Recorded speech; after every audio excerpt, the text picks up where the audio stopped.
rank where the view is nothing less than phenomenal. For how I express and project from my abdominal. The only view better, both my daddy and my mama know. No living parents, my sons give me balance. My wife is my serenity, this mic is my identity. The world is foul enough, that's why I write without obscenities. Provoking danger with broken language and spoken anguish. Begging to get hurt, why would you ask to go through changes? Yes, Lord, life's a chessboard, master the angles.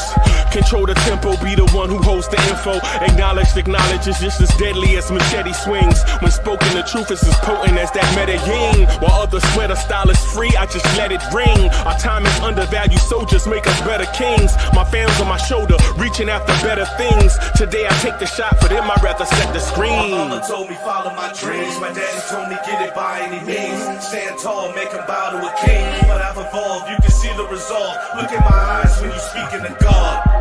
Life and for those who we caught up in using what I was taught with the muse. I guess they call it proving I'm more than an artist. Penciling out my darkest while stenciling out a harvest. And storing what gets me from A to B, just like garages. Instrumental with collages. Envision what I've been drawing. Broadway to give you rhythm like the great Lena Horne.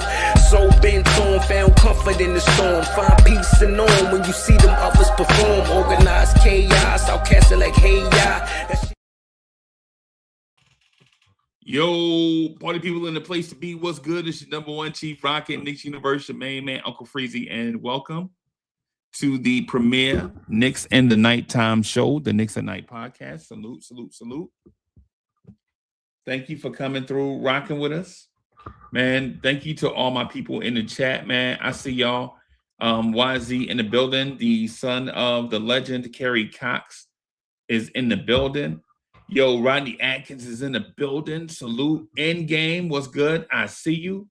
The original DSJ is in the building. Yo, Greg Hamilton, what's good, man? Salute. Salute, Rich Boy. Daniel Berry Sports Highlights is in the building. Salute. Man, Mets is in the building. Soul Fanger is in the building. Salute, everybody. Man, salute, man. This has been a great Saturday night, right? Great Saturday night, man. It's a bunch of stuff for us to talk about, man. It's a bunch of stuff for us to talk about. Let's get right into it. So the Knicks defeat the Orlando Magic by, I forget what the score is, but the Knicks beat the Orlando Magic, right? And the victory over the Magic puts me in a sense of they go from a team that I used to think I didn't want to see to a team that I think I don't care about seeing them. If we see them, we see them. If we don't, we don't. Either way, it bothers me none. I'm confident that this Knicks team can beat anybody on the planet, right? So the score was 132-120. It was nip and tuck at times, which is what you expect from a team the quality of the Orlando Magic.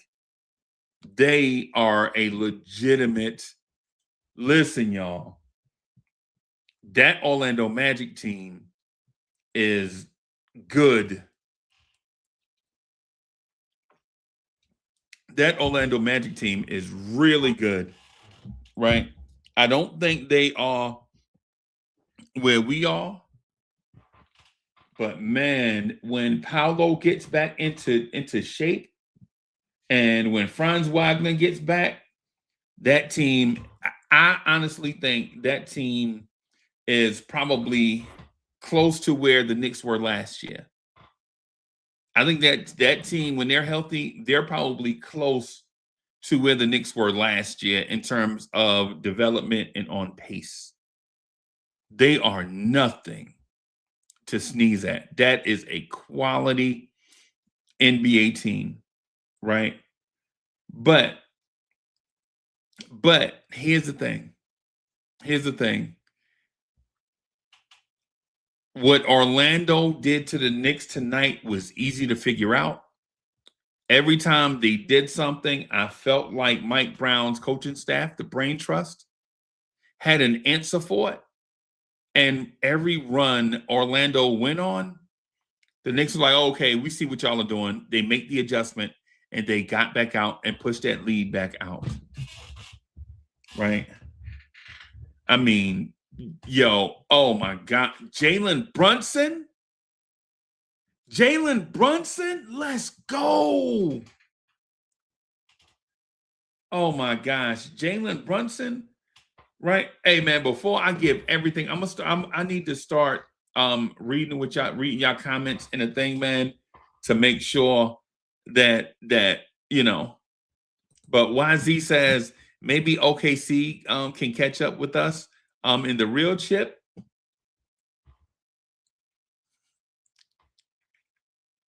Wemby was at 85%. And if Wemby is 85% and they can beat OKC in a neutral site, yo.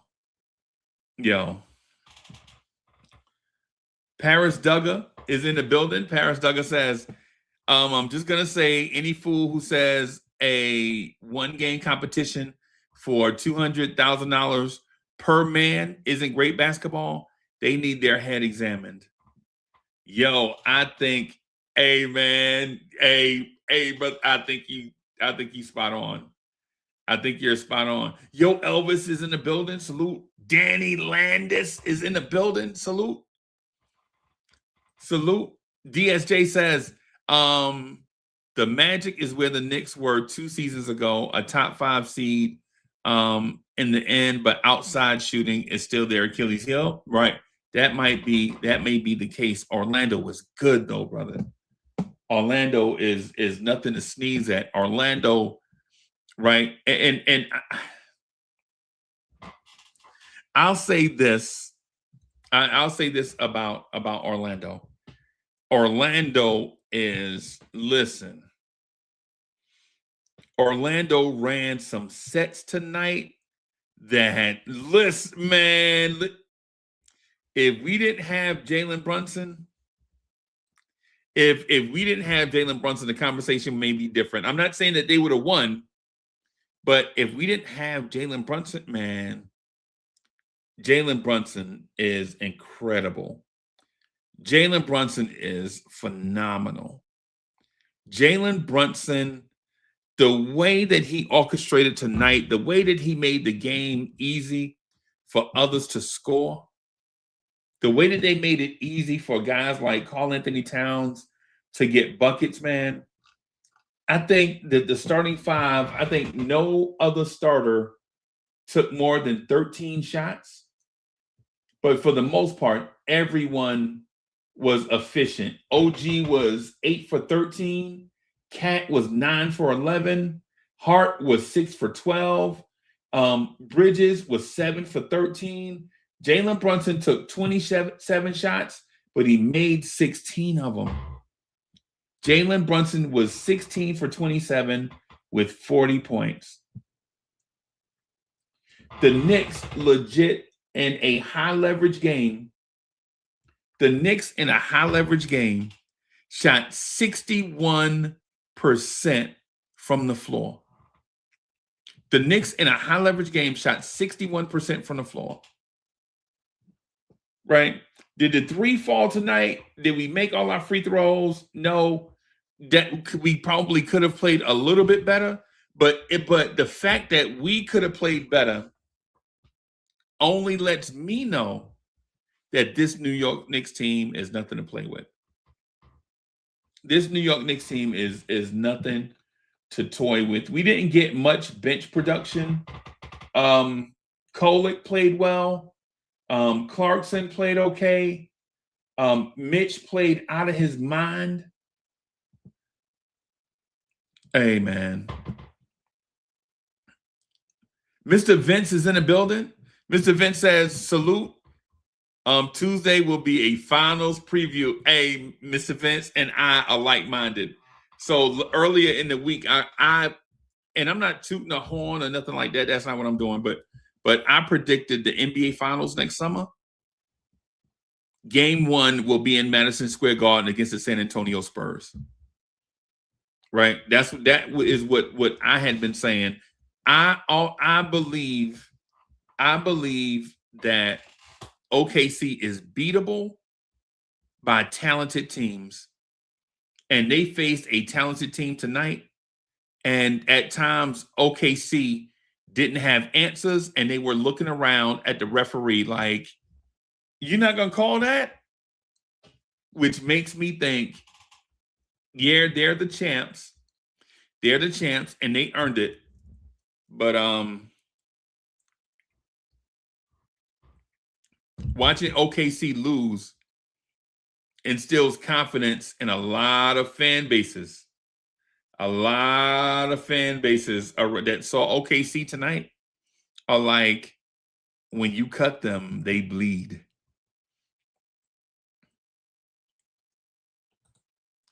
Paris Douglas says, I gotta like the Villanova boys, and any one game winner advances tournament. Agreed. Agreed. And Kerry Cox says San Antonio got pure breeds. Yes, absolutely. Some of those daggers from three that they were hitting. Oh my goodness.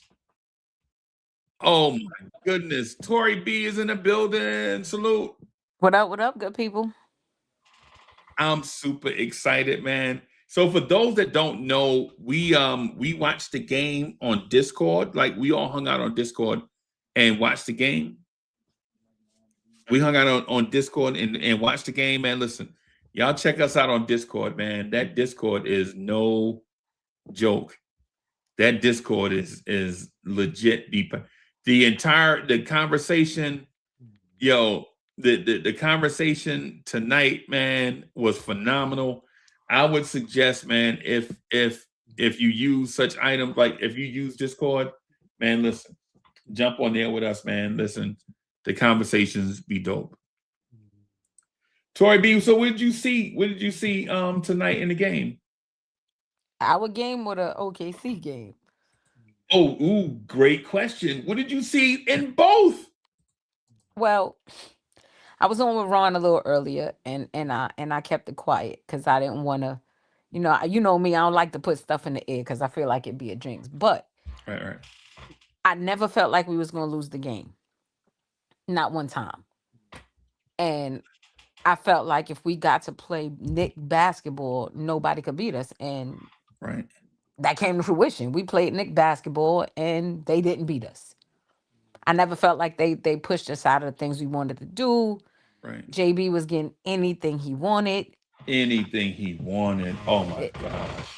it was like abuse at a point. Like, and I need to reiterate over and over again. Our Achilles heel last year, I swear, was Josh Hart, because his man was always floating around because he wasn't shooting. Right. And they cannot do that now. And when you got to play the New York Knickerbockers 1-on-1, man to man, you're not beating them. They shot like 63% today.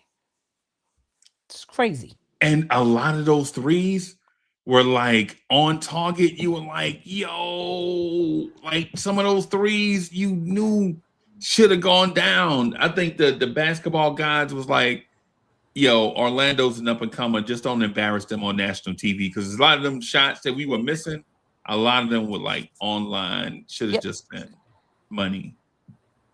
Yep. Yeah, y'all. Yeah, man. Sherwin is in the building. Sherwin says, JB was the best player on the floor, and he makes sure to let them know it. That is for certain. Yo, look who back. Salute. SKOE is in the building. Salute. Man. Jay, Jay the Chosen One, what did you think? What did you see tonight? I was watching Frozen, the cartoon movie, so I missed it all. But was it good? I loved what I saw tonight. Was a team that was locked in, a team that was gelled, a team that wanted to play for each other. I saw a team that played defense on a high level. Both big men played defense on a great level. This constant mention of Brunson's footwork tonight by Van Gundy. Van Gundy. You notice that he Right. kept Yeah. saying, "I've never seen footwork like that." Even Wade, I never actually Wade more. I never even seen footwork like that. The way he stops. He said at one point, he said, usually when you're heading to the basket that way, you go faster. But somehow Brunson has the ability to slow it down and pivot it around, move it around. Dwayne Wade said that. Yeah. Yeah, Yeah. Wade said it, right? Yep. Yeah. Yeah. So to me, that that speaks volumes of who we were and what we were tonight. Right. Everybody did. Look, I thought everybody played great. Kolick played really good game. Okay. Yeah, and then the core. One particular, I'm gonna say one thing. One particular play stood out to me. I believe Towns grabbed the rebound. He fell. As he fell, threw it to an outlet to OG, who then threw it to Mikhail, who was streaking down the court Right. for the layup. Ball never hit the ground once. Beautiful basketball. Beautiful basketball. Right. And that was what was preached to us in the beginning, that Brown was pass, shoot. Right. So that was. I think we're seeing a coach unfold in front of us that is really putting these Lego pieces together and creating different things at different times and not Right. afraid to change it up. Right. It's nice to see. But real quick, before we dismiss the Orlando Magic and start speaking about the Spurs and OKC, I really listen. I want to take my hat off to the Orlando Magic. Right? Definitely. They legitimately look like all they need is a couple of years of being together to be that team. Right? Like they legit, they legit look like they're going to be a problem. Right? Definitely. One of the things though, as we shift a little bit, right? One of the things as we shift a little bit, or maybe just stay right here for a little bit for Jalen Brunson.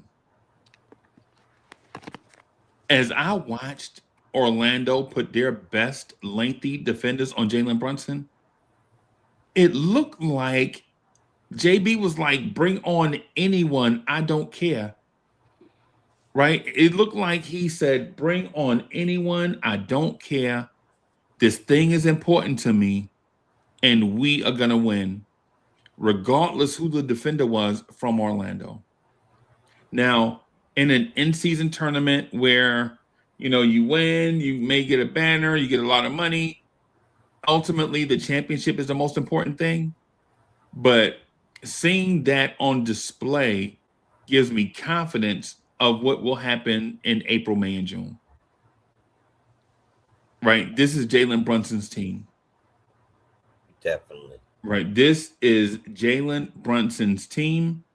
And when I thought about, because as the Spurs and OKC game was going on, I was thinking like, man, the Spurs have a lot of lengthy defenders. But you know who else had a lot of lengthy defenders? Orlando. Yep, the Magic. Maybe even more lengthy. Right. Yeah. Yeah. Yeah. They're a long team. Each one. Remember, one of the guards was 6'7". Right. Yeah. Yeah. So, yeah, I saw that. I definitely saw that, and definitely JB's face. Like, all right, and your name is? like you know, like bye, boom, you Right. know, JB was basically like, bring on all comers. It don't matter. right? Exuded confidence, Right. bubbling, just bubbling Right. with confidence. You know, a lot of people were talking about. I think we were even talking about earlier. Maybe last time we had something like that might have been, Frazier. You know, uh, Right. think about that. Right. How long ago, and where we are now. Right. I'm hyped. Right. I'm hyped. Look, I'm hyped. And Who surprised y'all in tonight's game against Orlando? Like, who surprisingly stuck out to you tonight against Orlando?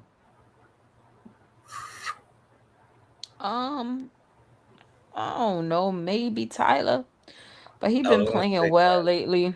Yeah.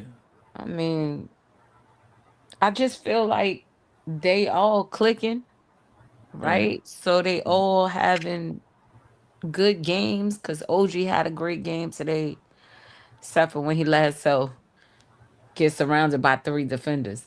But other than that play, he had a really good game. Right.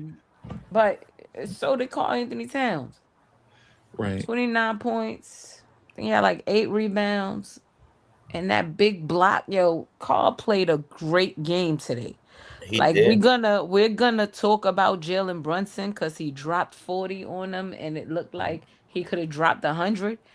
But Yeah. Cat played a hell of a game today. That dunk, that big block he had, That man, falling he down was pass. cooking out Yep. there today. Cooking. He was cooking. So for as much as I love to praise Jalen because he had a great game, I would definitely get a game ball of Cat today. Because for all But of 40 points he had, if it wasn't for that damn near 30 by Cat, we would have lost. Right. I think he got defensive player of the game. The Did he? the Because he the played well. He the, deserved the it today. Timberland boot play the game or Yeah. whatever. I'm pretty Yeah. sure.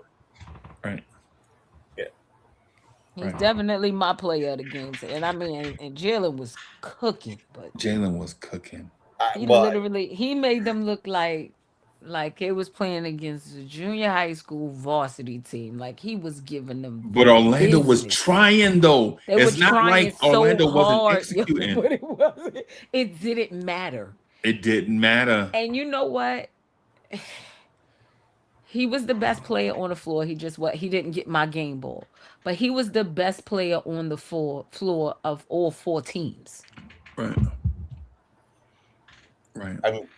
I mean, the guy that I was looking for to have the best game outside the normals was OG. Okay. I said it multiple times today. Right. OG ended up 24 points, 6 rebounds, 4 assists, 3 steals, and a block with only 2 fouls. I mean, the man played. That's a hell of a game, Right. and he's always sticking their primary. Right. So, the truth is, Right. I it's hard to say because Robinson played, Mitch played 17 minutes, but the Mitch had that big block too. Yeah. Then he right, get blocked. He got blocked and came back and blocked. It wasn't Ben Carroll. I can't remember who it was now. Bain was it? No, it wasn't Bain. Wagner. I think he Right. blocked Wagner. no, I don't think No. Wagner. No. It Wagner Who was he was De blocked? He Silva. blocked Was somebody. it De Silva? He got The his guy with foot. the bandage on his face. yeah, Yeah. the Okay. Silver. Yeah. Yeah. Yeah. And we Anyway, came in he with the had 4 bandage. I'm like, blocks. did we do that? Yo. Yeah. Yeah, Because I word. didn't see it happen. Did we do Right. that? Yo. That man had 4 blocks in 17 minutes. You're right. So 17 minutes is what he had. 5 points, which I like that strong putback dunk, by the way. Right. 9 rebounds and 4 blocks. 4. Amazing. Amazing, bro. Yep. Amazing. Hart, Yeah. Hart, even though he killed me on my little parlay, he's supposed to get 13 points. He got 12, but he he Shit, I had him for 15, so I was beat. oh man. Right. But 12, 6, 6, 3 steals and a block. Josh be Towns with a everywhere doing block. all the things. Be Swiss Army everywhere knife. doing all the things and Yeah. pissing me off all at the same time. But and you know what? Yeah. When Josh's shot wasn't falling, he didn't get discouraged. No, No. this That's is one of the things I was going to point out to y'all. I don't know Josh if y'all saw Hart. that or Oh, not, but Josh, when go ahead. Josh's shot wasn't going early, he didn't get discouraged. No. Yeah, man, that got No, he didn't. man. I don't know. Did I say that here? That Josh? No, maybe I didn't. Maybe I didn't. Okay. No, I was just saying. I don't know where I said it. It might have been with Ron earlier. But when Josh is he's our, I don't know what you call it, but last year he was our Achilles heel because Right. he wasn't shooting and his man was dropping off all the time. Right. I did say that earlier, right? I'm tired. So now that his man got to play him, everybody has to play honest. Everybody has to play honest. So Josh and as long as Josh stay confident and he'll go coast to coast on you. So Right. he'll get that ball and he'll just go. Yeah. And now his defenders gotta play him. Like you're looking at your scouting report and you're saying, damn it, we can't leave him no more. If he could Right. keep that up all season, oh my God. And Oh my gosh. that was the worst because his man stayed leaving him on the 3-point line and going inside and helping on Cat or going inside and helping on Jalen. And you giving up that double team and now you can't do it. And then you Right. got OG knocking down threes like crazy. I was like, this man, he worked on his shot, but he ain't work on his dribble. Yeah. I tell you that. He ain't work on that handle. But he Right. worked on that shot because he been knocking them threes down. But he did have 3 steals. Oh, 3 yes. Yes, he steals. did. I took him for 2. He got did I take him for 3? I took him for 3 steals. Yeah. Right. Right. And Right. you know what? Another thing I love that he does, that he is not afraid in that corner to either shoot it or go to the player's left and dunk it. He dunk So a lot. I love it. he is probably our, would you say, most dunker? Like, I don't know how, that's not English. Yeah, English is my Dunks the second most. language, bro. Yeah, mine too. And at this point at night, probably my third. Yeah, right. Right. So, he dunks. He dunks the most for me personally. You know, you get Towns, of course. You know, but he shoots a lot more than he There was a dunks. play where OG he was going to dunk. He didn't get the dunk, but it looked like his chest was above the rim. Above the Yep, rim. This yeah. dude gets up. You got hops. The Knicks had And then 3 players score he got 20 the points or rebound more. on that play too. So he all the Yeah. way up there and still Yo, ended up getting a rebound for I think he got the putback on that play. Yeah, OG was my surprise player of the game. He played what yeah. but OG is I, another Swiss Army knife, man. He fill yeah, up that stat sheet. He get yeah, assists, he gets steals, he'll get you some rebounds, he's scoring, he'll get you a block or two. That OG be all over the place. right. But These guys are playing. I knew once once they started cutting back their minutes that him and McCall would be the wing stop that we were looking for last season because they wouldn't be tired. And it shows because they look like, I don't want to say completely different players because you got this in flashes last season, but now you get it consistently night in and night out. That gotta be a nightmare for other That's teams. got to be a nightmare. Jeez. That's got to be a nightmare, y'all. Because you see it starting to come together, like you're like, I don't want to play these But guys. how do you stop it? And then it's not, it was what's crazy is that you got we call Josh the Swiss Army knife, right? Right, But right, if you look up and down the stat sheet, you get the same. It looks if looks had a sound, it looks loud when Josh is doing it because he's small right, in comparison to the rest of these dudes. But McCall is doing the same thing. right, OG is doing the same. These guys are filling up the stat sheet. They're getting points, they're getting assists, they're getting rebounds, they're getting blocks, they're getting steals. They all over the place. So you Yeah. got three players out there that are crushing you every night. right, Love these guys, yo. People want to right. trade. Man, y'all better be happy with what y'all got. Yeah, I, yeah. yeah. I still want to trade a little bit, but yeah, I hear you. I mean, no, I'm. Cause Look, folks never satisfied. It's it's it's all either, right. it's either. I look. I'm happy with the team. If we keep this team, I'm okay with that. I'm okay with that. Because remember, when you lose people to an injury, when they come back, another person back. It's like a trade. You're getting another person. You're getting somebody, and they know the system. Right. So Deuce is coming back, Shannon come back, all that. That would And be think great, about that. Deuce and Shamit did not play. Deuce and right? Shaman didn't play. And we won that game convincingly. Don't let the Right. score fool you because there was never a point in that game where we were in jeopardy of actually losing. No, I agree with There you. was never a point in that game where you were like, oh man, here we go. Even when they took the Never. lead, you were like, even when they took the lead, we were like, oh, okay, what they're doing is tucking in the Brunson driving lanes and trying to force Jalen Brunson to shoot. Right. We knew that. We knew that. We saw that. But that's when JB's assists went up, right? Like when they Right. were squatting in the JB driving lanes, like when JB would get the ball, you'll see them do the. Yeah, I remember how the Pistons used to defend Kobe. Like they would put a guy on either side looking at Kobe to make sure he didn't take somebody off the dribble and make Kobe shoot fadeaways or pass the basketball. Right? Yeah. That's a Larry Brown defense, right? Larry Brown. Yeah.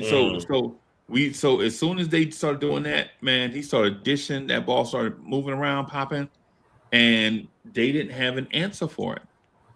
Right. And just really good because I understand the Yabusele point that y'all alluded to. I was going to get to that separately. The thing about it is just want to make sure we gave kudos and help support the positive energy first before we start talking about what the improvement areas. and Right. what didn't happen. Right, right. Just wanted Right. to give the kudos, man, the positive vibes, support the positive vibes, man, and talk about the Spurs and what that could look like, a Knicks versus Spurs. One of the things, though, I thought Orlando fought hard to do was to take away the Knicks 3 pointers. It looked like to me they were like, you know what? Let's take away the three and see what they can do going to the basket. Surprise. Yeah. That's Right. our sweet Right. spot. That's our sweet spot. You want guys going to the rim and y'all don't have rim protection? Okay. We roasted. Yep. You're saying take away Jalen Brunson. We'll rather have the Brunson burner as opposed to Jalen Brunson from three. Well, they call it the Brunson burner for a reason. Right. Of course. Thank you. And you were about to make a point a few seconds ago about we had 5 guys in double digits. Yeah, and I'm three pretty guys over 20. We had three right, guys over 20 going towards the rim. right, and Right. almost two guys over 30, but one was right at the edge. One guy over 40. Yeah. Yeah. And So I think we had all five guys at double digits by half, right. if I'm not mistaken. I can't remember either. I'm sorry, I can't Yeah, verify but yeah. yeah, Yeah, close man. to it, close to it. So So before we talk about the Spurs really quick, I did want to point out there were some times in the game where we did make some aggression errors, like where we were so aggressive, we made a couple errors. When OG fouled Suggs, when Suggs was trying to come out of the game. Yes. Remember that when Suggs was hurt Yes. and he was just trying to come out of the game, OG fouled him. That I think was an aggression error. You know what I'm saying? And I hope Suggs is good, and I don't even know what happened to him. a yeah, it looks payback like he's or gonna. an aggression They error? said he had to. They were just saying on the thing he had to go out in a wheelchair because he couldn't walk it. Yeah, I think he's got a. Y'all ever had anybody in here ever have a hip pointer Mm-hmm. where you get a Mm-mm. bruise on your hip bone? Yep, sure have. Yeah, yeah. It will shut you. It will shut Oh you. my god. Yeah, Oh my it will god. shut you down. Let me tell you Right, something right now. Lower back, hip pointers, ankles, right, those things will you won't be able to do nothing. right, right, right. Yeah, I yeah. saw him try to get out the game for about what seemed like 5 minutes. Right. He was He was trying like this, to get yo, out. yo, I He even can't, tried to foul, yo. and they didn't call him. They didn't blow Right, Right. the whistle. right. That I thought he man, was gonna curl up on the ground and just lay there like, Right, all right, like you don't want to forget get it. me out? All right, Just I'm gonna forget lay it. here. I'm done. right. I saw that man. I Yep. saw that man talking to a soccer ball and writing SOS on the court. That's how much. Right, That's how Right. much help that man needs. Wilson.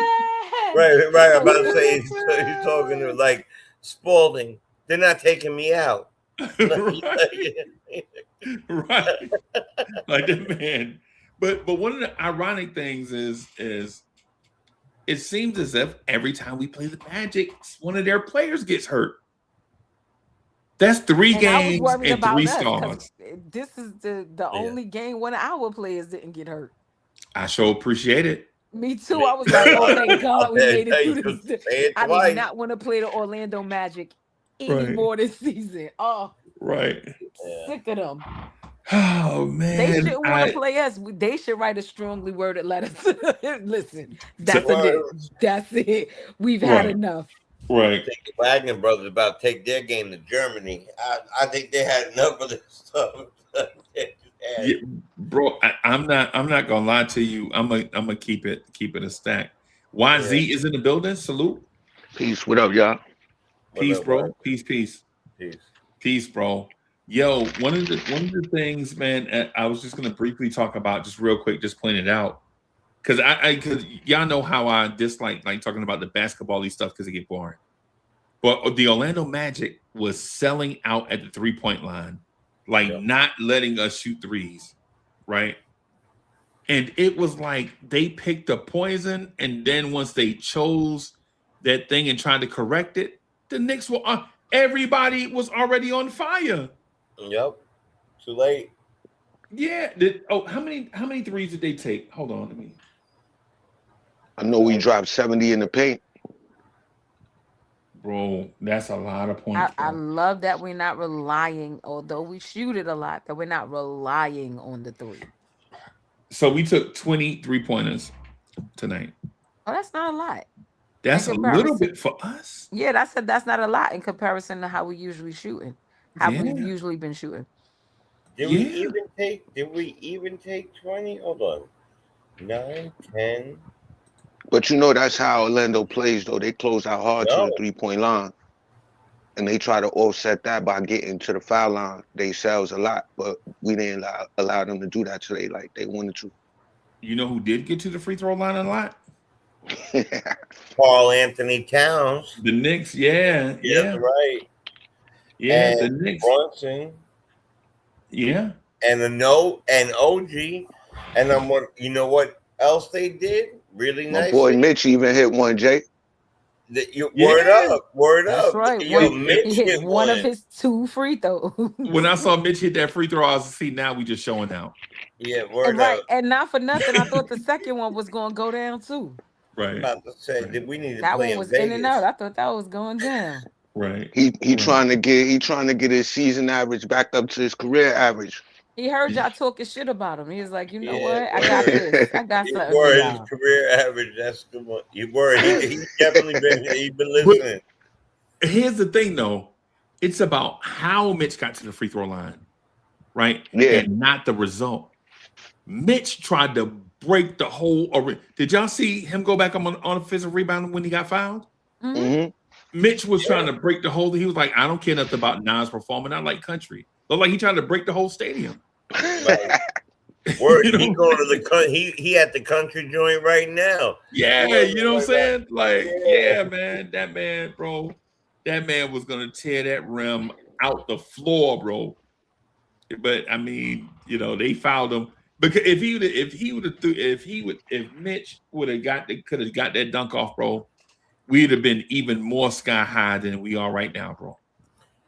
Right. Right? I mean, yo, that man played a monster game, bro. A Yeah. monster game, bro. 4 big Like, blocks tonight. that's man. There are sometimes when I know the the clear thing is to say how we really feel about what we see in the moment, and at times is how we vent, but then at other times we have to realize that it's a 48-minute game and nobody is going to play a pristine game for 48 minutes, right? But man, I think this is probably the most complete game we played all season. Like legit, YZ, we took 84 shots, bro. We took 84 shots and scored 132 points Yeah. against a Yeah. good defense, by the way. And our bench didn't really score, Nah, they ain't really didn't. but they gave good effort though. Right. They gave good effort. Our bench gave good minutes. Kolick and Cole Mitch, I and Mitch. thought were difference Yeah. makers. Yep. Agreed. Yeah, I think they were difference makers. The thing I noticed with Kolick on the floor is everybody keep their head and eyes up, keep their hands ready. Because regardless where you are on the offensive floor, Kolick might find you. So you got to be ready. Right. You don't want to be hitting the ear with it. Yeah. What I liked with a about strong- Clarkson tonight though, Freeze, was that it was times when we came down, we had like 2 empty possessions in a row. We went straight to Clarkson. He wasn't really pretty with it, Right. but he got in the paint. Right. If he didn't get the bucket, he got to the line. So Right. he was making an impact. It wasn't like one of his better games, but he was doing what he needed to do in the moment. Right. Right. Bro, Justo, thank you for the generous contribution. Yo, for those that don't know, Justo the Wave is a diehard Knicks fan, bro. Like this man legit, I think he bleed like that man bleed like Knicks tape blood or something. Right. Justo, thank you for the generous contribution. He says, glad for TK today. The guy who's leading for the Rooks and the guys on the end of the bench, he's looking like he belongs on the floor with the guys. And what he's saying is he's thankful for Tyler Kolick, and Tyler Kolick has elevated his game out of young guy status. Yeah. Yeah, that's huge. I think he joined. I mean, at the moment, because we'll stay in the moment, we'll stay in the day, but we can't forget that we have Deuce and we have Shaman coming back. However, if this young man keeps playing the way he's playing, then you are forced to find minutes for him, because in the time he played, so in the 17 minutes that Mitch played, he had them 4 blocks and 9 rebounds, right? But in the time Coley played was 15 minutes, 4 points, 3 rebounds, 4 assists, 1 steal. You know what I'm saying? Like Right. you're stacking up the sheet too. Right. It's just Yo, different. is that Nick Nation? Is that Nick Nation in the chat? Is that Nick Nation right there? I don't know, Freeze. I ain't looking at it. But not Yeah. to cut you off, Jay. I think a lot of that has to do with, like, tonight he got a lot of minutes playing aside next to Brunson too. Right.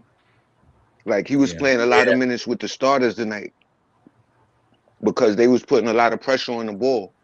Right. So Mike Brown went to, at one time he went to 2 bigs. He went to Mitch and Cat and Golick and Brunson at the same time. What did you think when you saw that though? I mean, I thought it was a good adjustment for the moment because of what was happening on the floor. No. I got that part. But what I'm saying is that's an unfamiliar lineup, right? Like we didn't see that under Tom Thibodeau, and we didn't see that early on. But when you saw that today, what was your visceral reaction to it? At first, I didn't realize both of them. I realized Cat and Mitch was on the floor, but I didn't really realize that Kolek was out there. But when I saw it, I had realized that I think the play before we had just turned it over or something like that. Something happened, and then he switched the lineup right there. So I thought it was a good in-game adjustment. Okay. That's funny because that was one of my favorite lineups. Right. For about a year and a half now, I've been saying that JB is a combo guard. The captain's a combo guard that would thrive with a pure point guard next to him. Right. So he could be free to roam, get his own shot, not be the main facilitator. And you saw what that little time did, that little lineup did at that moment. Looked right to me. Right. But I realized they were over aggressive on the perimeter. So we needed better ball handlers to get into the paint and be able to, like you do when they was trying to throw alley to the first time. How Brunson threw that knuckleball. Hey, Wise, you broke up a little bit, bro. Can you say that again? Said, did y'all see when Brunson tried to throw Mitch alley the first time? It was like knuckleball. He threw an alley-oop, but it was off to the side. Yes, I saw that, and I was not happy. That's a horrible bad feeling. And if you notice, it was like right after that, I was having trouble making plays with the ball. Like for some reason, we was a little out of sync. When he brought them 2 in, brought Kolek in, and he brought Cat back in. And at first, I didn't realize that he brought him. When I saw how it was out on the floor, I said, yeah, that's a good adjustment right there, because they didn't have no answers for it. Right. And I ain't really the biggest Mike Brown fan, but I thought that was a very good adjustment at the moment right there. That's what I was going to ask you about, like seeing the new things when they matter. Like you played this team enough times to know what they actually want to do, and then you go into the game prepared with some adjustments in case they whip out like an old game plan. You have an adjustment to it. And we got a versatile team, so it's a lot of different stuff. Like by now, we like almost a third of the way through the season. And like you said, we played them this is the 4th time we played them, so we got enough tape and stuff on them to know what we really want to do and what we're capable of doing based on what we did recently and what we did in the past successfully. So if Mike Brown is who we say he is, he should have no problems, and he didn't. So I respect it. He didn't. And Jamal Mosley is a great coach, right? Yeah, You can't say he's a great young coach no more. and we can't say Orlando is an up and coming team no more. That was the They narrative have for them definitely 4 years ago. arrived. They are here. They're proven, regardless what player they lose, they are here to make an impact. Banchero was a shell of himself today, though. Yeah. Was he a And shell I of don't know if I himself, want to. I or don't was know he if that. being locked down? I I think was that gonna man is like say 75%. He looked that like I don't think he's all the way there yet, but we also play good defense on him. But Yeah, he maybe some definitely, bulk. you could see that he's not 100%. Yeah, I mean, when we I played definitely him agree last with week, he had 14. So yeah. I mean, I ain't giving him no pass.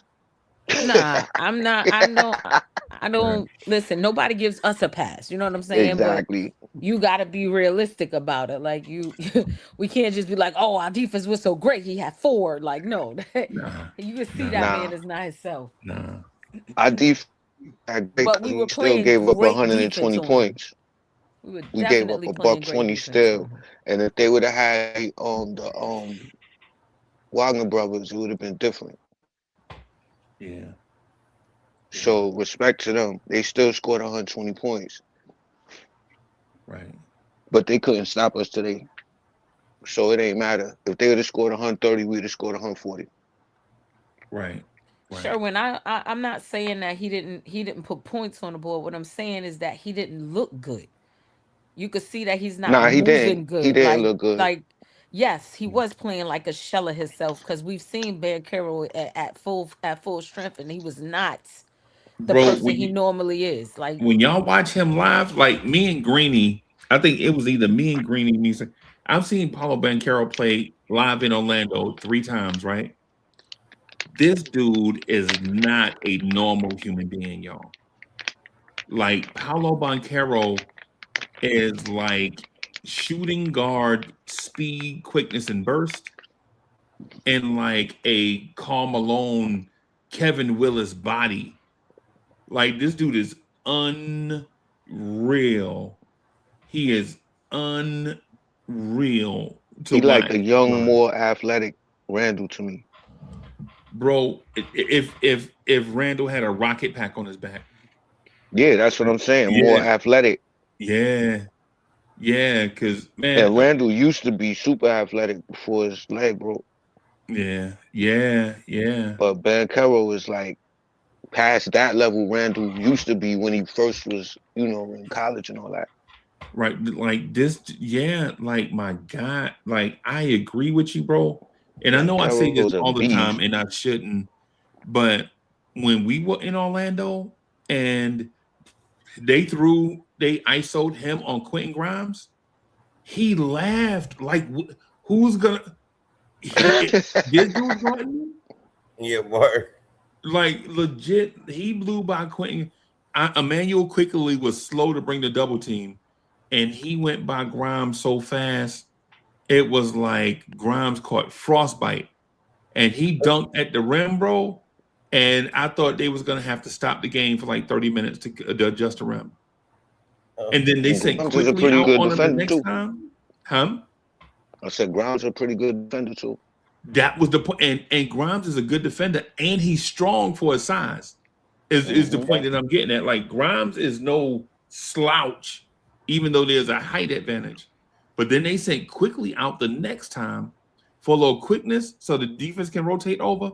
He got by quickly so fast. If Randall didn't mug him at the rim, bro, it might have been the greatest dunk we've seen all year, bro. Him and Randall collided in the air like two bighorn sheep on a mountaintop. Yo, yo, on the edge, right on the edge, how you gotta get across it. You bugging out. Oh man. Right. Like legit, Banchero is no joke. 80% of him is still a great starter in the league. Right. But to the Knicks point that I was making, Jamal Mosley was dialing up, going in his bag, trying to throw everything. The only thing I didn't see him do was go to a zone. Right. Because he was like start off a small on a guy and bring a big to double. He started big on a guy to start the play further away from the rim. They were pinned or clamping the pick and roll attempts. They were sagging back, taking away the passing lanes. They did the Kobe defense on Brunson to make Brunson not pass. I mean, not drive, but facilitate from a certain area. They did. He pulled out all the stops, and Jalen Brunson is just great. Jalen Brunson is just great. It was though. Suggs fell off in the second half. Yeah, because he was hurt. Yeah. He couldn't keep up. He was trying to keep up with Brunson as usual. He couldn't keep up. Nah. But you know, I will say that you're 100% right with that. At the same token, he still had 25, even though Suggs had 25, Brunson had 25 in the first half. Right. So yeah, like he played sensational the first half. Yeah. So what I'm saying is like Brunson was going to get his no matter who was on him, no matter who was playing with him for sure. Right. Facts. You know what I mean? And you know what? I like this win. I'm gonna say I don't know how many other people feel this way, but I like this win. I do believe we probably played our best all around game, offense and defense. That's why all around. But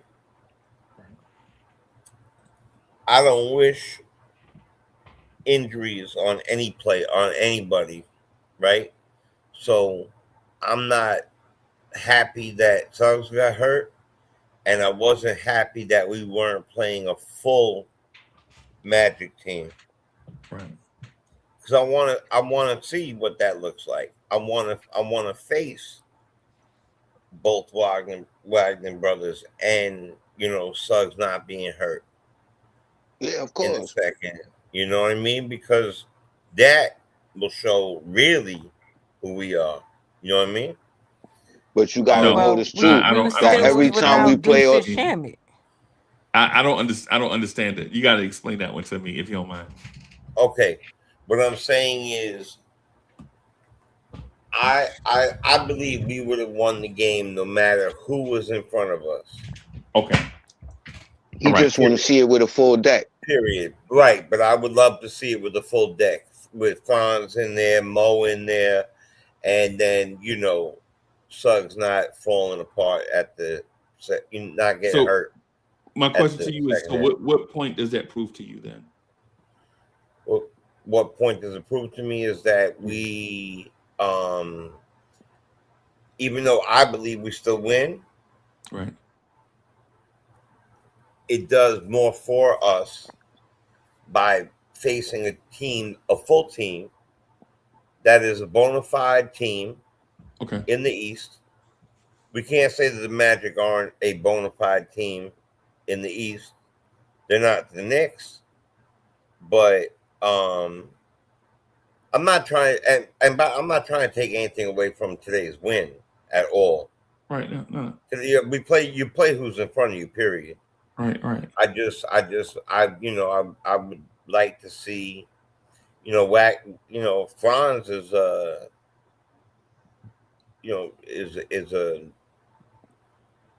an all-star, right? He's a good player. He's definitely is he their top player? Panchero the top player? I don't know, but and then also, I heard somebody say, or maybe I saw it texted that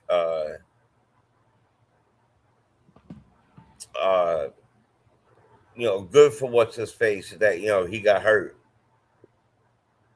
Maybe in their feelings because he threw that ball too hard or whatever. You know what I'm saying, or whatever it is. I'm not with that. What I mean? I'm not with that at all.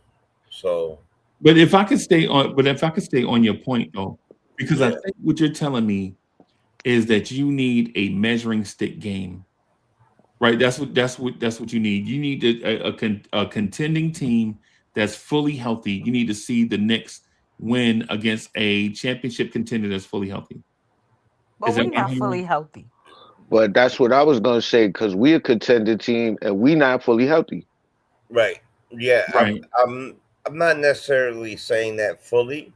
What I'm Okay. saying is I would like to have played them, both of us, fully healthy. But at the same token, I thought that we looked incredible, and Well, the let me free ask. throws would, we hit our free throws. That's something that we don't normally do. We do a lot of things, that we are starting to shape up to look like the Knicks that I believe we are, the number one team in the East. I believe we are, even though I know You beat me Detroit to looks it good. because to the point that you're making, I understand what you're saying from a personal level, Right. but I think the fact that we're playing the Spurs Tuesday should be the game that you're looking forward to then. Oh, I'm looking forward to that game full time, 100%. Because in our belief, the Spurs are a better team than the Magic Yes. at this moment, Yes. and the Spurs are a healthy team at the moment. And the game that we play Tuesday is a high leverage game with the entire NBA universe having eyes on two franchises, one being the San Antonio Spurs and one being the New York Knicks. That's right. Right. And so I think I understood. I thought I understood where you were going with Orlando, but I didn't understand why you would pick Orlando over San Antonio, who we're playing Tuesday. No, I wasn't picking them at all. Just I was sticking with the game we were talking about. Okay. Yeah, Because not veering off to whatever other team, because right. if it wasn't San Antonio, it would have been Oklahoma, Okay, see, who right. is also Right. another very whatever. I Right. don't think I need a measuring stick. I think on any given day we could beat any team. So Right. yeah. Dre, what's But good, bro? I'm also not a guy that likes to see people get hurt either. I don't care what team you're on. Right. It was good, Freezy. It was good to the rest of the panel and to Hey, the to Dre. the Dre, to what up? the man. Um, I'm I'm it's hard to put into words, but I'm pleasantly surprised with the effort that we put out. It's, I feel like we also felt we played with our food during portions of the game, getting sloppy, because I feel like we the team kind of knew we were the better team. Right. I think midway through the third quarter, or even towards the end of the third quarter, and then we started making being sloppy with the ball, having some like horrendous turnovers. But outside of that, like the offensive process was amazing to me. Right. Like we showed we can put up a ton of points without taking a bunch of threes. And I think like the thing coming into the season that people were worried about is what happens like well after maybe 5 to 10 games is like what happens if we don't make a bunch of threes? Do we just lose? If teams take us off the 3 point line, do we not score as much? And we only took 23 point attempts and we put up a buck 32. Right. Right. Right. That's the point. Right. Right. Right. And in So reality, not to cut you off, Dre, but the refs took a lot of possessions from us with a lot of bogus calls on the offensive end. inclined to agree, bro. Yeah. Like I don't Yeah, know if y'all abuse. saw that they called the offensive foul on Josh Hart Yep. when and what's my man that go with Angel Reese? He was clearly Wendell still he Carter. was yeah, he never was said or nothing. And he threw an elbow in the process. And then they said he was out of position or something. It's just like over the Yeah. course of the game. They said Hart could have got out of the way. And you know what's funny? If they called it an offensive foul and it was challenged, I mean, if they did call it an offensive foul and it was challenged, they wouldn't overturn it the other way. So Yeah. Yeah. it's Yep. one of those things is where the refs made the call, and because there's some sort of subjectivity to it, they can't overturn it. It's just Right. it's funny how that works. But to like saying like yeah, we only took 23 pointers. We put up a buck 32. Cat put up one of the most efficient games of his career. He probably played Granted, he's had some 40-point games, but I think all around, I think this is probably the best game I've seen him play in terms of being hyper efficient, Right. passing some, and getting to his spots and playing defense. I think he played really, really sound defense tonight. Yeah, Yeah, he he's played well been today, working, bro. Yeah, and he and His didn't he defense force has been no improved all shots. year. and he has been putting that work in, and it's going up and up and up. Yeah, 9 for 10 at the free throw line. He, I agree with you. I think this might be one of his best games this year. 29 points on 11 shots. You that's can't argue with crazy. that. That's Yeah, crazy. I think he was 2 for 3 from three, right? I believe so. Yeah, Yeah, timely threes Like as he well. didn't. OG hit a couple timely shots as well coming Yeah, down the he stretch. didn't force no threes, and his threes was on time when he hit 'em. And right. Brunson and some at some points, like sometimes we can hyper analyze things, but sometimes it comes down to like, yo, we have Jalen Brunson and they don't. Basically, Yep. basically, and that's what it came down and to. they tried to guard him single coverage with no help to take Right. away the 3 pointers, and they got burnt Yeah.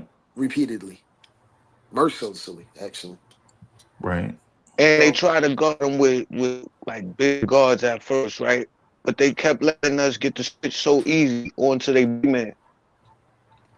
absolutely, and I also And I've been Brunson hard was on just cooking them like he did Toronto, the same first quarter.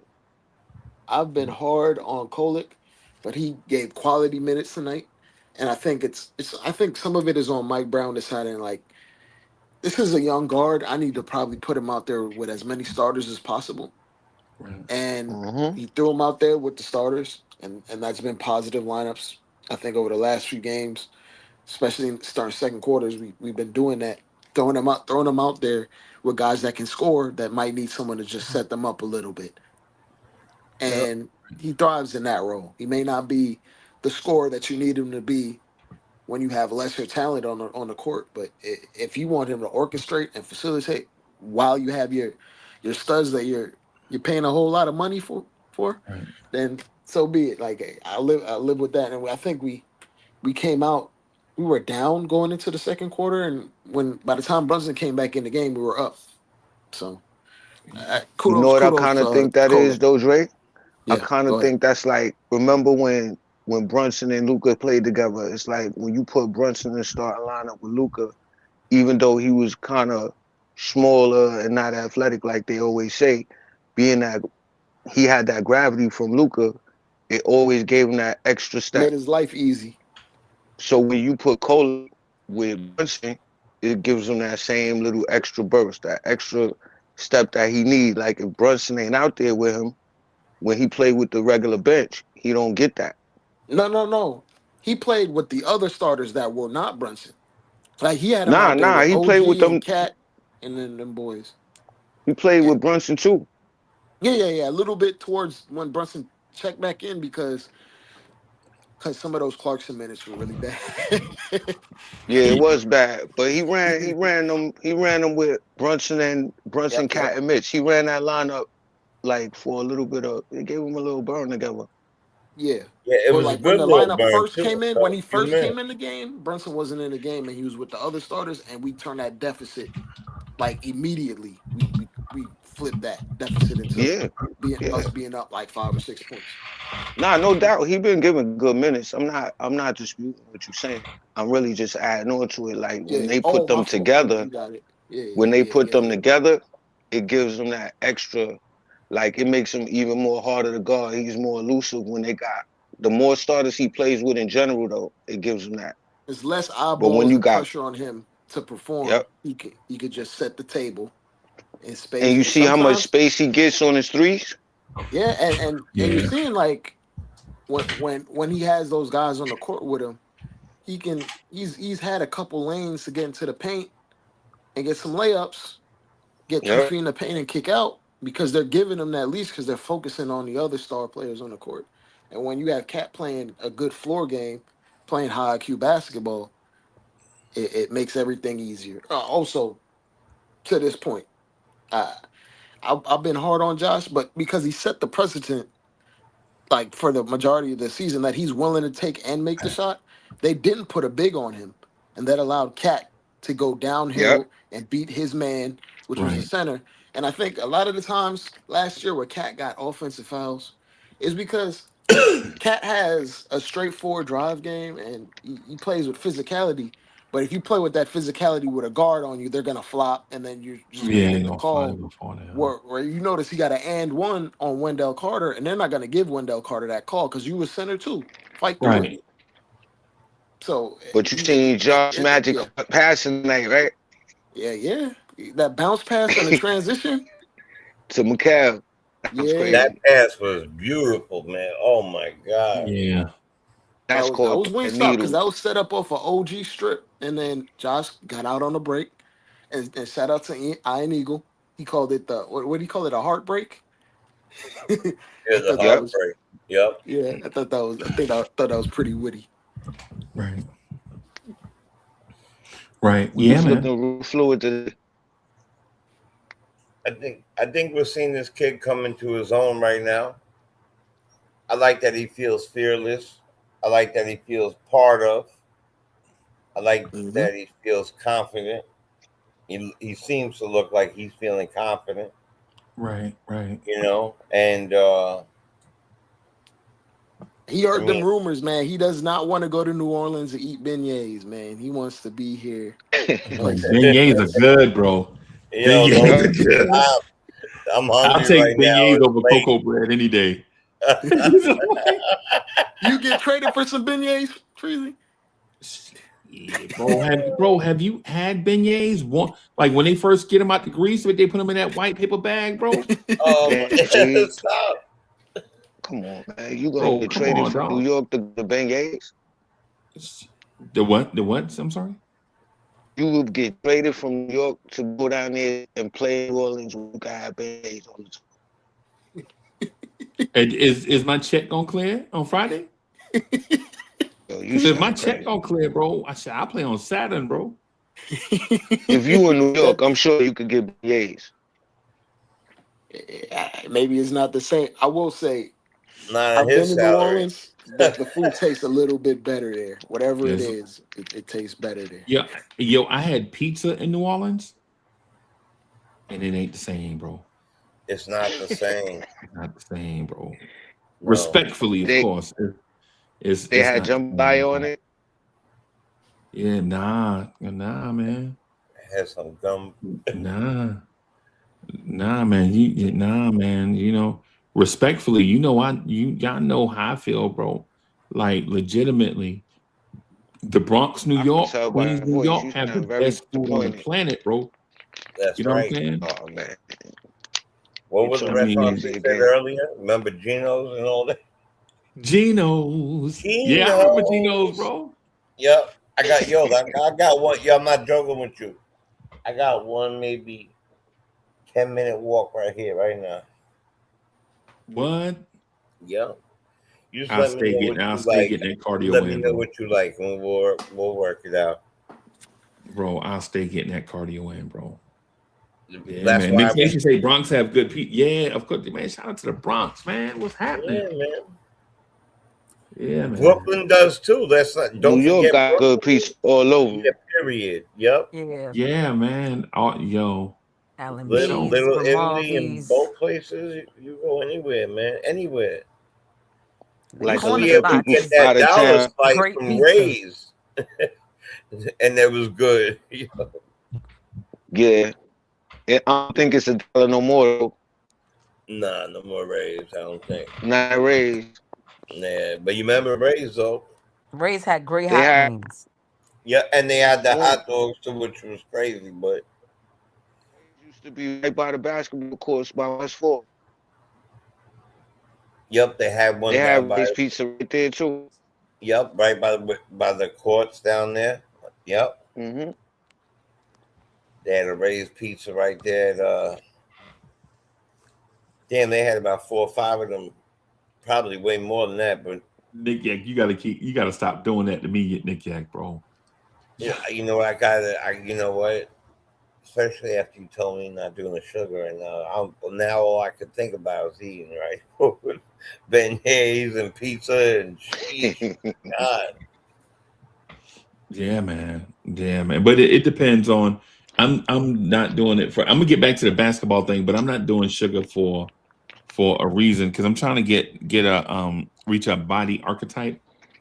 And I'm not saying this to be weird or nothing, not to change the subject, but I'm trying to go with the guy from the Guardians of the Galaxy, the Dave Batista like look. The only thing is I'm trying to get rid of this belly, bro.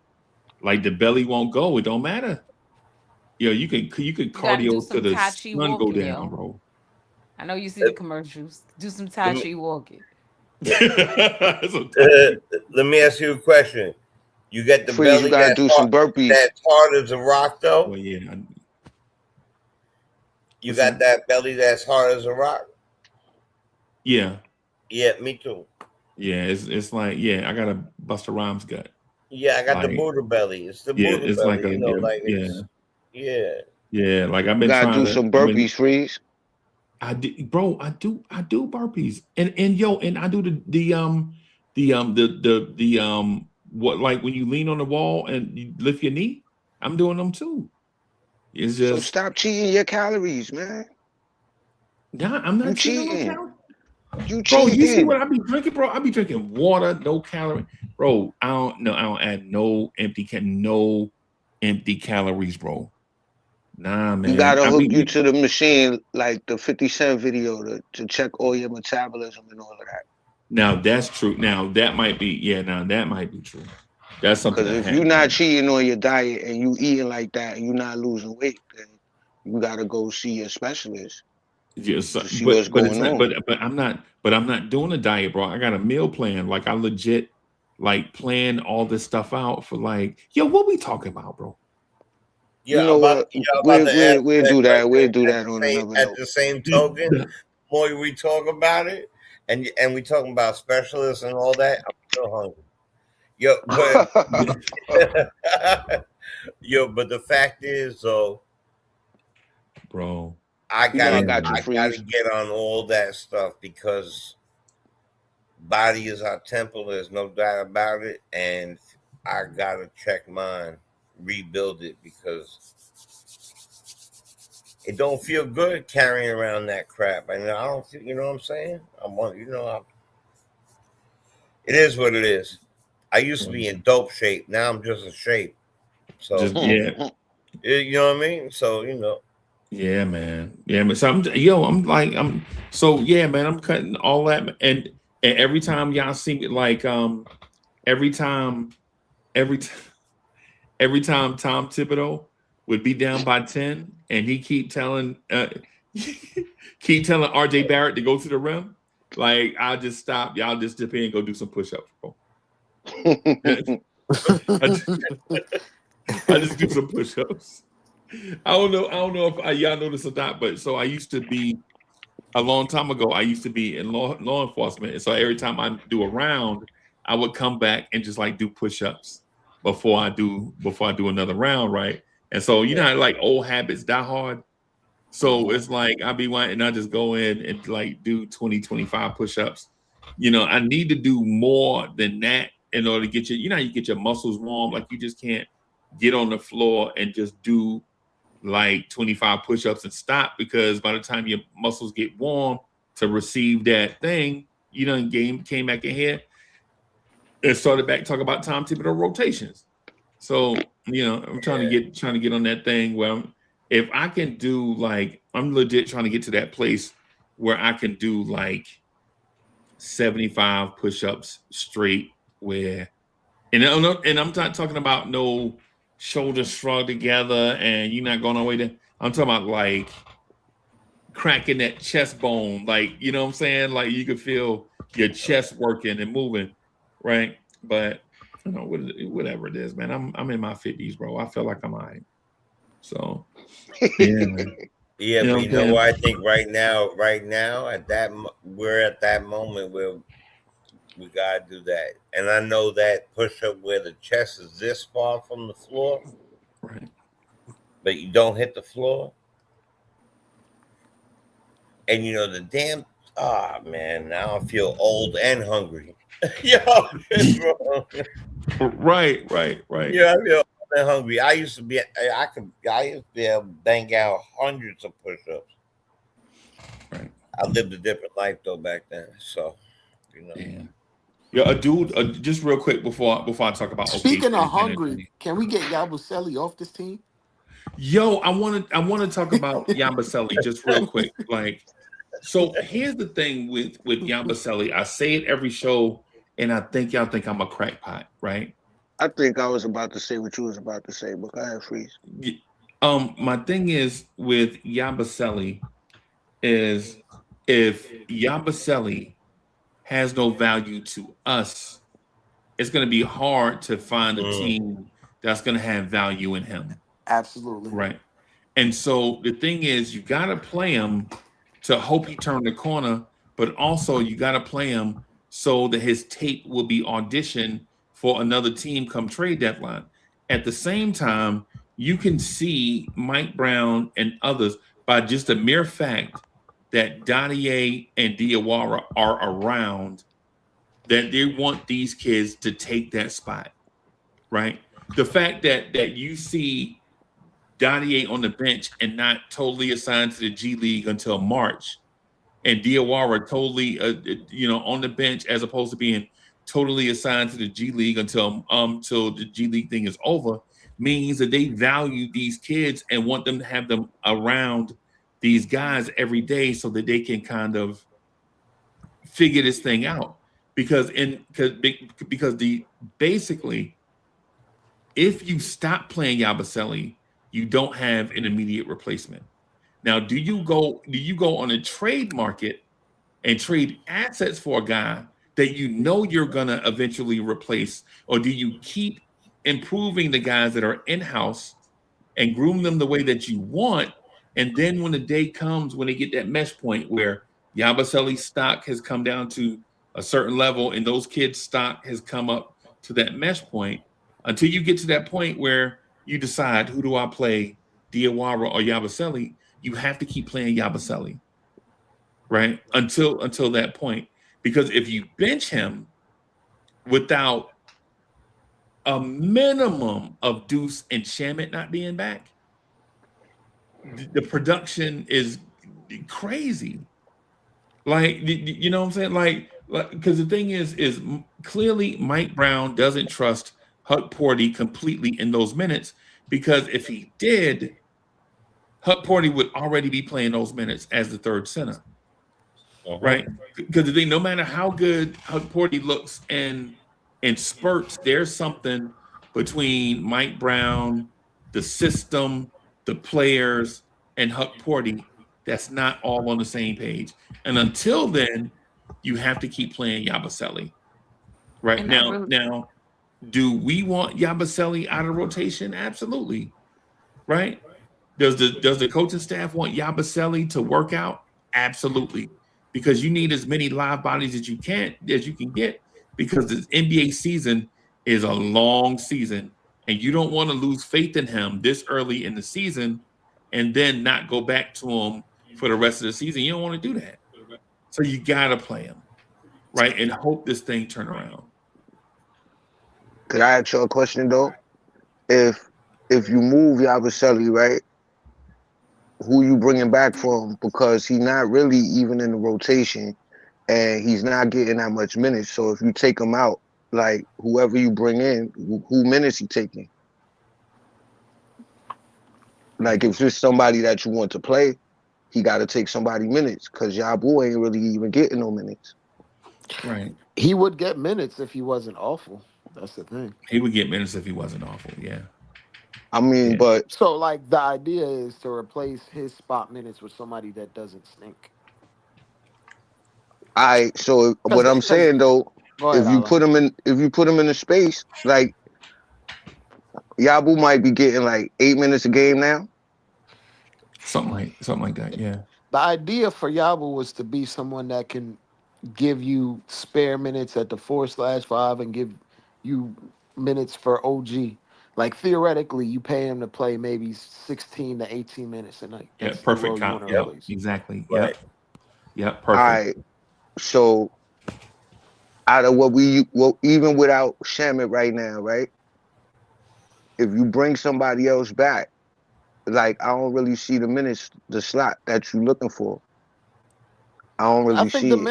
the minutes are there. We're just having to cycle in and run 3 guard and 4 guard lineups because Yabusele is not that good.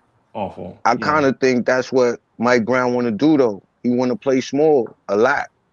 I think he wants to. I think if you gave him a decent wing that's capable of playing the 3/4, he'd Yeah. scale back OG's minutes. You'd Right. scale back a little bit. You'd wean a couple minutes out of Mikel and Right. Josh just to Yeah, fulfill that. that would be smart though. I could see that. I could see that. Because even tonight, bro, even tonight in a game we won comfortably, OG played 40, Cat played 37, Bridges played 43, and Brunson played 39. And Yeah. somebody played 42, right? Who was that? Bridges played 43 minutes. Yeah. And that's to do That's with high for us though. They don't usually play that many they don't, minutes but you know why, Tori? We because the we got game was like on the line, and he yeah, trusts those guys. game was on Well, the not line, but only that, They but we wanted we got got that like game. 3 guards out. Yeah, yeah. we got people out, Yeah, so that's what I'm saying. And Yep. Yabusele hasn't impressed enough for them to give him those or minutes, earned a right? bigger role. Yeah, Yep. because So if he was who would that decent person enough, y'all would bring in? But I don't see again. I don't know why he don't play Huck Porty more. I He don't Because don't get it. trust him. he don't But trust them. but Huck Porty was playing them couple of games. He was out there. he He just looked played them a good. couple. He just played the same team a couple days ago. Yeah. But maybe Right. he doesn't want to tip his hand over and over with a young guy. And to be absolutely honest with you, young players are not consistent on a game to game basis, Nah. especially raw Especially on the centers. road. Yeah, Yeah. this moment might have been too big for him. Like he played him because we were at home. If it was a road game, he probably wouldn't have even played him. Right. Right. Like on the road, you gonna get them. That's where the starters get paid at Right. on the road. And then plus two to Wise point, right? We had played Orlando twice and they looked like they were dominant over us, right? And Hmm. the last thing in my opinion, the last thing you want to do with a playoff team is give them some type of upper hand fodder, right? Like Right. legitimately, Huck Porty is maybe a weak spot somewhere. And I'm not saying Huck Porty's a bad player, right? Nah, he's been What, good. what, what I'm saying is the coaching staff has to have a trust in a player before that player plays. Like we all know that Diawara is talented, right? The speed of the game right now, though, is too much for Diawara, Yeah, right? And it's nothing against him. Like it's not like he's a dummy. He's a rookie, and rookies have to make that adjustment with the speed of the game, especially tall wing players. Speed of the wing and speed of the game could be a problem for. Say Donnie too. Donnie is a second year player, young player. Speed of the game might be an issue with him. Like understanding the game is probably no problem for him, right? Also But to when this you get out there and you got to guard Von Carroll all of a sudden, Also, I want to say this too, Freezy. It might be with Mike Brown. It might be a eat what you kill scenario because we actually do practice. So he's right, seeing these guys up close. Like he's running them through the ringer. I think Kat said in the post game we had 2 excellent practices right, before playing tonight. yeah, he Like did they say that. actually practice, right, not compared to how Tibbs had like simulated walkthroughs and stuff like that. Like they right, practice for real, and you're seeing the fruits of the labor in terms of the offense.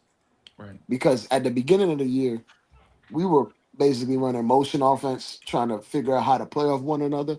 right, Now we play a lot more organized offense, which is why you're seeing guys get like layups, backdoor cuts, right, and confusing the defense off set plays. right, And you're seeing that being ran way more consistently. right. It's why we dropped a buck 30 without threes tonight, as opposed to earlier in the year when we played against Orlando and they played the similar scheme of running us off the line, and it turned into a struggle bus. Because we tried to stay at the line. They were trying to run us off, and we were trying to stay. Yeah. Yeah, And we Yep. basically had set plays to exploit how they wanted to run those coverages. And you saw it happen over and over. You know what I think is a real thing? Not to get off what y'all talking about, but is concerning the younger guys. I think that like when you come into the league and New York is your first stop, like learning how to play professional basketball in the Garden, where every game is a big game, like it's something like I don't know how, when recently y'all been to the Garden, but when you go to the Garden, like the floor be shaking. Yep.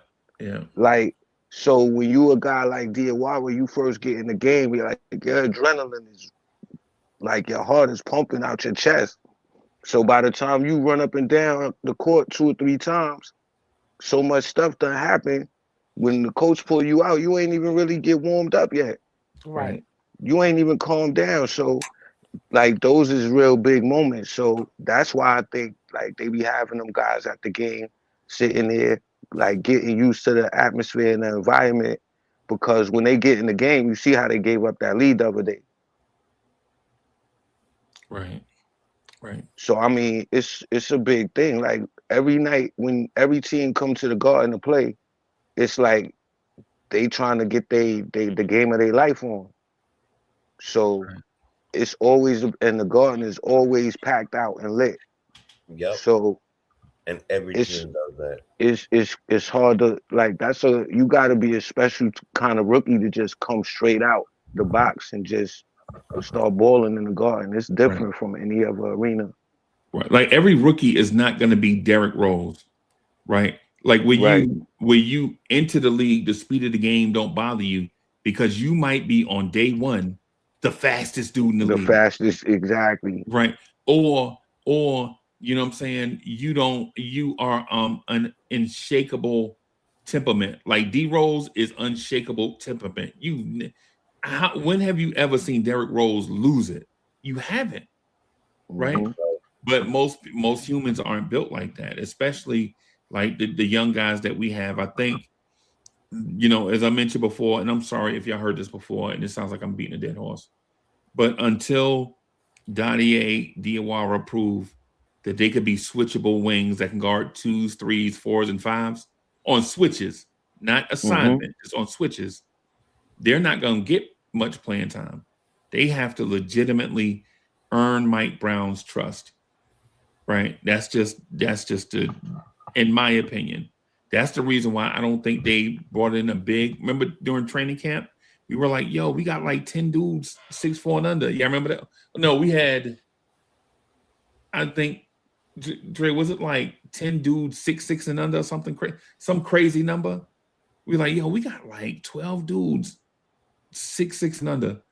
Even then, you could tell that. On the Knicks? Yeah, and Yeah. come in training camp when they were like in training camp. Yeah. Right. And so even then, I was like, yo, what they're probably doing is grooming McCullough, Dottie, and Diawara to be the guy to backfill in those minutes and try to work their way up the depth chart. Right. Try to work their way up the depth chart. Yeah, it's but like Dre said, young players can be inconsistent. Right. So that's why I think that's the reason why I don't think we're gonna do one of those trades that people have been floating, like Dante or Jose Alvarado. I'm good on the Dante thing because the salary it would be a weird salary to match. It would be like, yo, the only salary you could feasibly throw out there is Mitch because we can't do a 2-for-1 or a 3-for-1. Nope. Not at Nope. currently constituted. No. Nope. And Nope. I'm sorry, I am not moving Mitch for Dante. I'm not What moving he Mitch for does. nothing. No. Not for Yeah. this run. No, I'm not moving Mitch for anything. Right. My thing is I in my mind, I think they envision a world where they can start getting spot minutes with Diawara and Dottie playing next to Mitchell Robinson, right? I think that's what their long-term thinking is. Like the long-term thinking is there'll be some minutes with Cat and Mitch. There'll be some minutes with Diawara and Mitch. Some Cat and Diawara. I mean, some Cat and Yabusele minutes together, I don't see a world where Dottie and Diawara will play together, but I do see a world where both of them are playing on the same night. But I'm talking post-trade deadline, going into the end of the season type of things where both of these young players legitimately go through the NBA season full of practices and high leverage games where they can improve their personal game, where they can contribute not a lion's share, right? But maybe a Simba's share, like not Mufasa's share, but a Simba's share of the roles in this thing. And as they get more experience, they'll take on more and more responsibility. But until then, Yabusele is the option. Yeah, and I think this is the thing you got to take into account. It's very rare for guys that were drafted late second round to be impact players off the rip. Right. It's very rare for them to be impact players even in their second year. Right. Yeah. Yeah. Usually, if you're a late second rounder and you make it, it takes an organization investing in you and you blossoming in that third, fourth year. Usually, Even Keon Ellis, the Keon Ellis kid that everybody mentioned, yeah.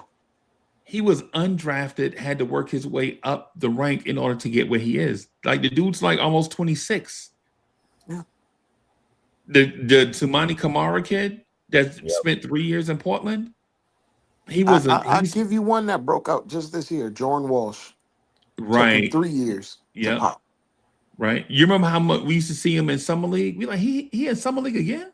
Yep.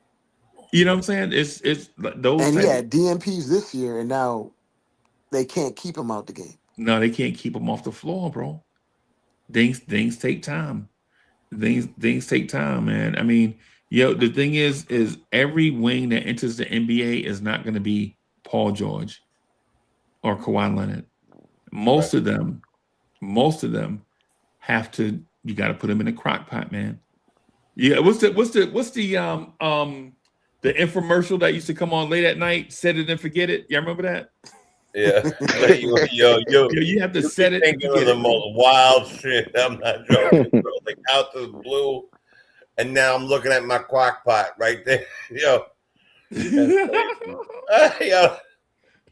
Bro, that's what it is. Bro. I think these young kids, bro, you got to set it and forget it, bro. Yeah, I think that's pretty much what they're gonna do. How are they getting acclimated to real NBA time doing that? Practice. And I'm being real with you. Pacome was overdrafted, and he's probably a mid to late second rounder in actual talent. Right. And not talent, but in the space of where he needs to develop. Right. Because he has talent. Obviously, if you get drafted, you have some modicum of talent. Right. But the level of the stage of development, he was probably closer to being a mid second rounder. I just think that they figured, well, we got Bridges and OG anyway. Right. So we know we got them. And Josh. And Josh. They under contract for I think 3 more years. Yep. And good guys to be understudies too. 3 different kinds of wings. Yep. So they don't gotta really rush them. And at the same time, if you look at all of the guys that's basically on the G League team, they like almost kind of interchangeable as far as height goes, like switchability. Like you got Dink Pate, you got McCullough, you got Pacome and Diawara, like they all in that 6'6", 6'8", 6'9" range. You know what I mean? Right. Long arms, and they all doing they having pretty good games up there every now and then. So, I mean, just let them keep playing together. Right. And the other point, 6'6" to 6'8". I think Diawara is the only 6'9", right? Pacome is 6'9" too, I think. Yeah. And Dink Pate is 6'8". I mean, to me, we're talking apples and oranges, apples to apples, right? 6'8", 6'9". I'm sorry. Yeah, because Depending what sneakers they got on, you know. Depending Right, on, exactly. They might get some lifts. They might get some lifts. Facts, Miguel. Somebody's definitely opening this nigga's 70 bar. joints. Staying, Yo, who staying opening alive. up a pack of Twizzlers? Me? That's me. I ain't got no Twizzlers, bro. I can't. He laughing at Allah Waz. They said we said Yo, it's because he knew it was a Snicker bar. bar. As soon as you said it, I started cracking up. Right.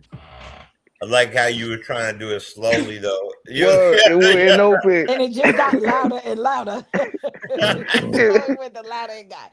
Yo, this shit wouldn't open. Y'all shamed the hell out of me. I went and got blueberries. Oh, blueberries is good, bro. Not me, sir. I went and got a piece of chicken. Y'all can play if y'all want to.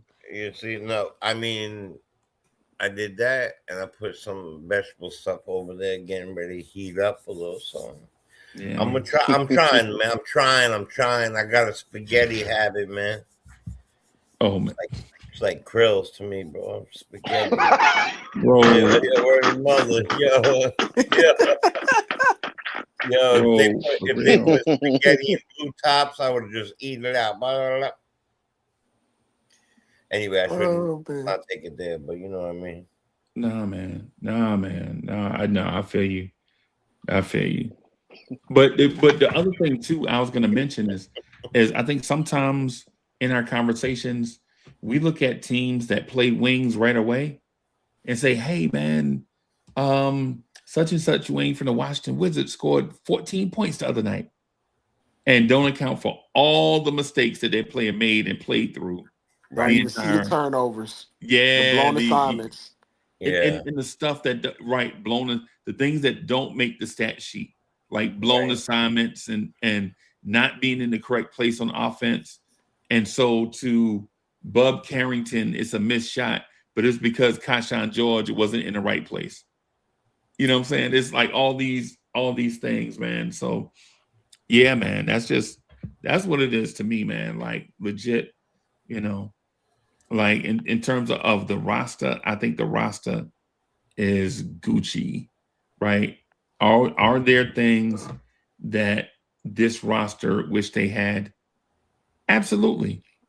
But so do the Spurs. The Spurs don't have weak side shot blocking, bro. They generally roll out like 3 dudes 6'6" and taller, a point guard that's about 6'3" and Wemby. And then they try to just, the defensive scheme, everything else. But they don't have, when Wemby's away from the rim, it's not like they have a 6'10" guy there that's getting consistent minutes to be that. Same thing with the Knicks. Even though OKC's roster seems perfect, I'm sure they wish they had more consistent 3-point shooting from their starters. Right now, are they the best team in the NBA? Their record says it is. So yeah, man. I mean, but look what Big Boy did the moment. I mean, that game was almost forgotten and completely changed. You know. I mean, but we're talking like completely different animals. Look, you guys are talking about some second rounders. They come in late. All this other stuff. There's some first rounders that don't even get play. Yeah. Late first round, whatever it might be. It's tough. I also think you add in the fact that like you said earlier, it's New York. And we are in a position right now, we're not the Nets. We're out for the whole thing. Right. So I think I wanted to chime in. League and get them right, but how many of them are gonna really add to the rotation, like for a win now team? Yeah. And then you put them out for 1 minute. I wonder sometimes, and maybe it's just me, like, is that minute good or bad? Like, like, all right, you put him out for a minute, then you take him out. To a kid that might be like, did I do something wrong? Like, what the hell did I do? And maybe he did do something wrong and they just took him out for a minute. Or maybe he was only put in for a minute so our guys who are going for it all, a win now team, could take a breather. So I think some of that the onus is on the coach to be the communicator and explain that. I think that's what Mike Brown is known for being. yeah, And for guys like Muhammad Diawara, guys like the French, like he's been a professional already. Like he's been there, so he kind of understands there is a process. And I seen an interview where like they had a French reporter interview him at a game, I think in New York, I think a week or two ago. And they basically asked him like how's his year coming along? What is he learning? And he basically says he's like an understudy behind Josh Hart, OG and McCall. Like he named those three wings specifically over anyone Yep. else. He's like he admits like there are stars on the team like Cat and Brunson, but he says he basically he's learning a lot from those particular wings in order like how to be ready, how to be game ready, the How to prep be a that pro. comes along with it. So it's a what good did you say, answer. Alan? Yeah. But he basically said he basically he's like a puppy following behind the wings of the team, Right. trying to pick up whatever he can, whatever bits and pieces he can. Right. Because that's and then to be absolutely honest, when you have three different kinds of wings, it's only the best for someone like of his skill set where when you're a wing coming to the league and so much is asked of you on defense and offense, and then they try to utilize you as some sort of point forward when they send you to the G League. Right. And sometimes it's a whole lot to take in. It's a whole lot of roles, a whole lot of responsibilities, and not even taking into account like, yo, he moved his entire life 6 time zones over, Right. Yep. and he's probably over here. Maybe a brother of his is here or something, but he's not. He's in another country by himself And he trying was to the figure it out. youngest player in his draft. Yeah. Right. Yeah. So Probably it's one missing of his those mama. things. It's one of those things where it's like a whirlwind.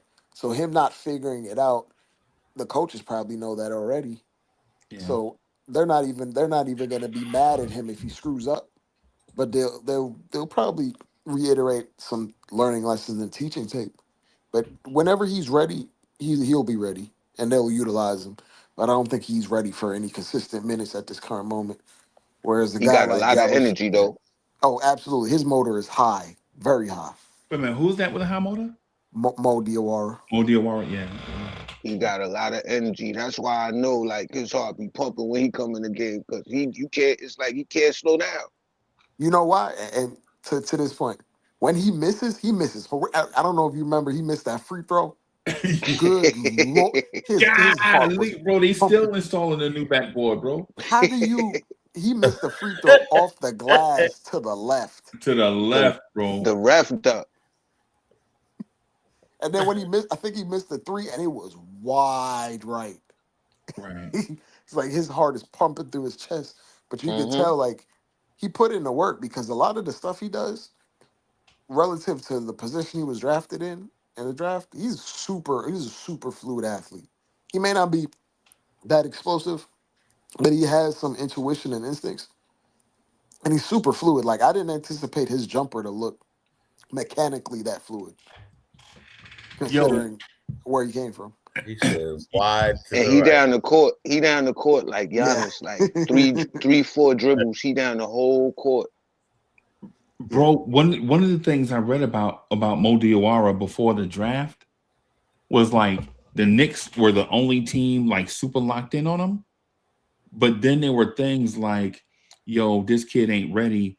He'll probably be a draft and stash. Now, with that said, the closer we got to the draft, stuff started coming out like, nah, they're gonna draft this kid and he's gonna be around. And I was like, wait a minute. Right. A draft and stash kid that might be around, like somewhere? What are we gonna remember when we were having a conversation? Like, what do we do with all these young guys? Who's gonna be on the roster, who's not?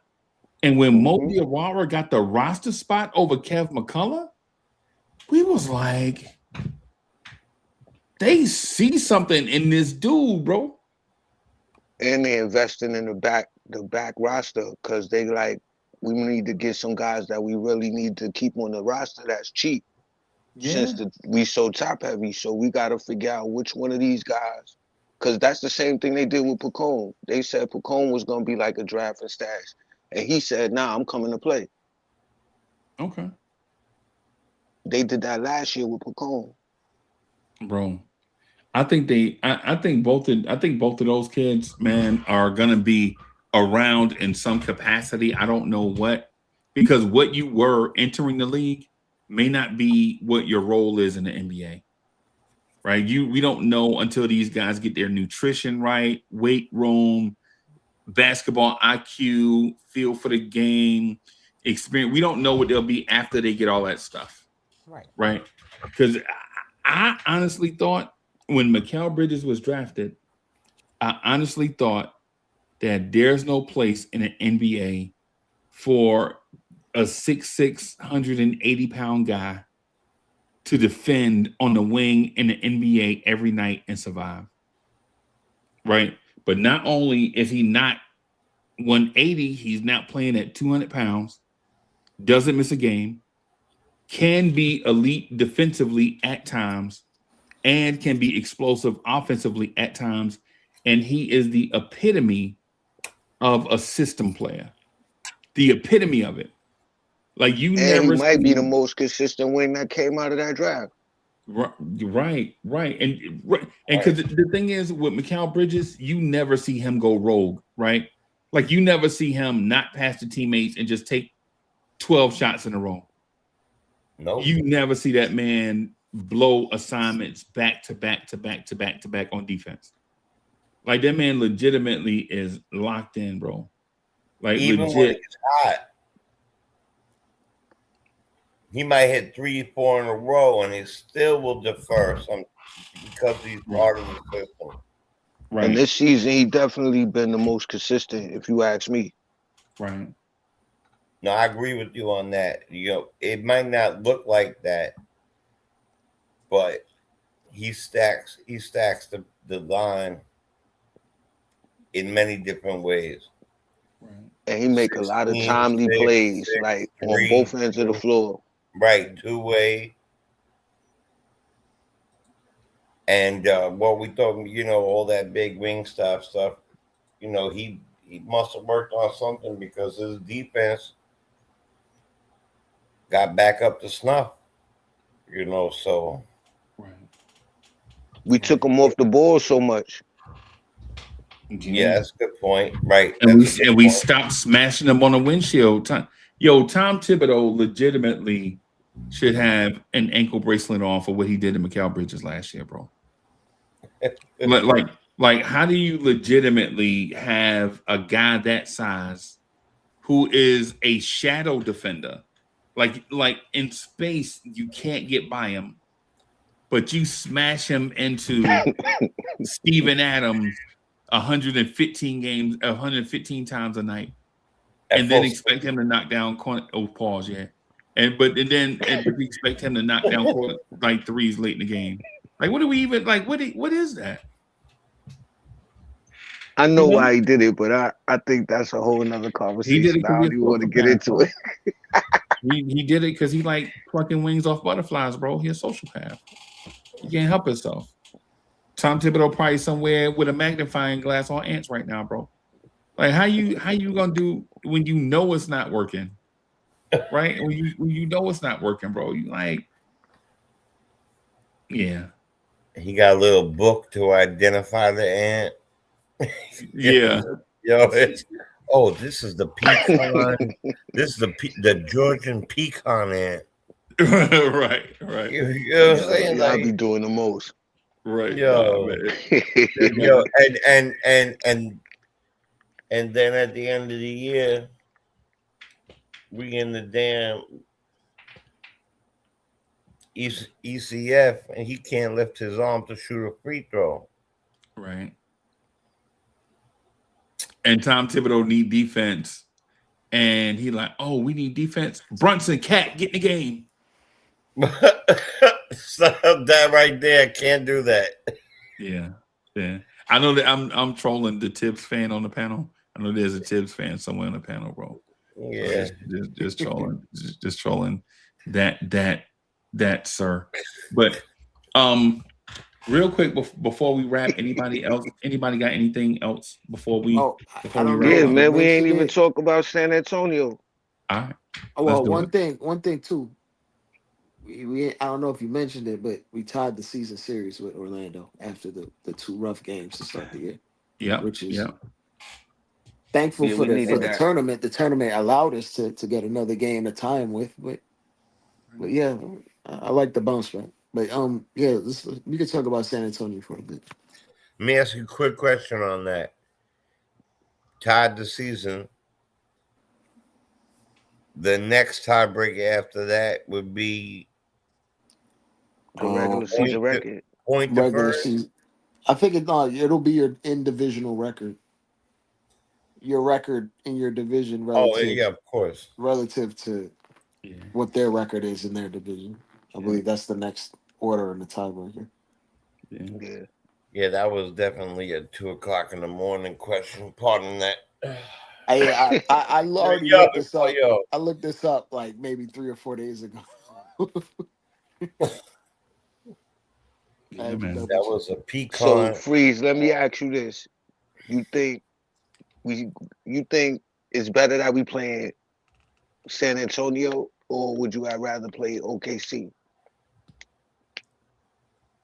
It depends on what angle you're asking me at. Like, well, I'm asking from the perspective because I know that the NBA is really big on Wemby. Right. Yeah. So I know that when we go to play them, it's gonna be all eyes on him. He gonna get every call the same way he did on Christmas at the Garden.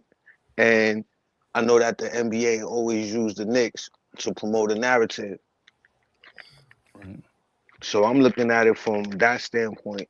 As far as beating them, I feel like on any night we could beat anybody if we come with our game. But I just know that sometimes it get bigger than basketball, especially with the Knicks. Right. Right. Yeah. So from the angle of who would be easier for us to beat, right? For the angle of who is easier to beat. Let me do I forgot about this. No, so we did that one about Tyler Kolek. Okay. And so APAP 1586, thank you for the generous contribution. 1999 NBA Finals rematch. Let's go get some revenge. I was 21 years old back then.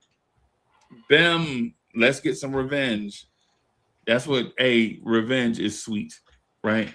What I was gonna mention, the most beatable team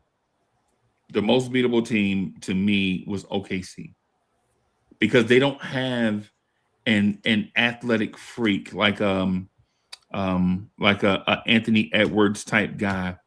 Despite what game plan you do, they just have a superhuman.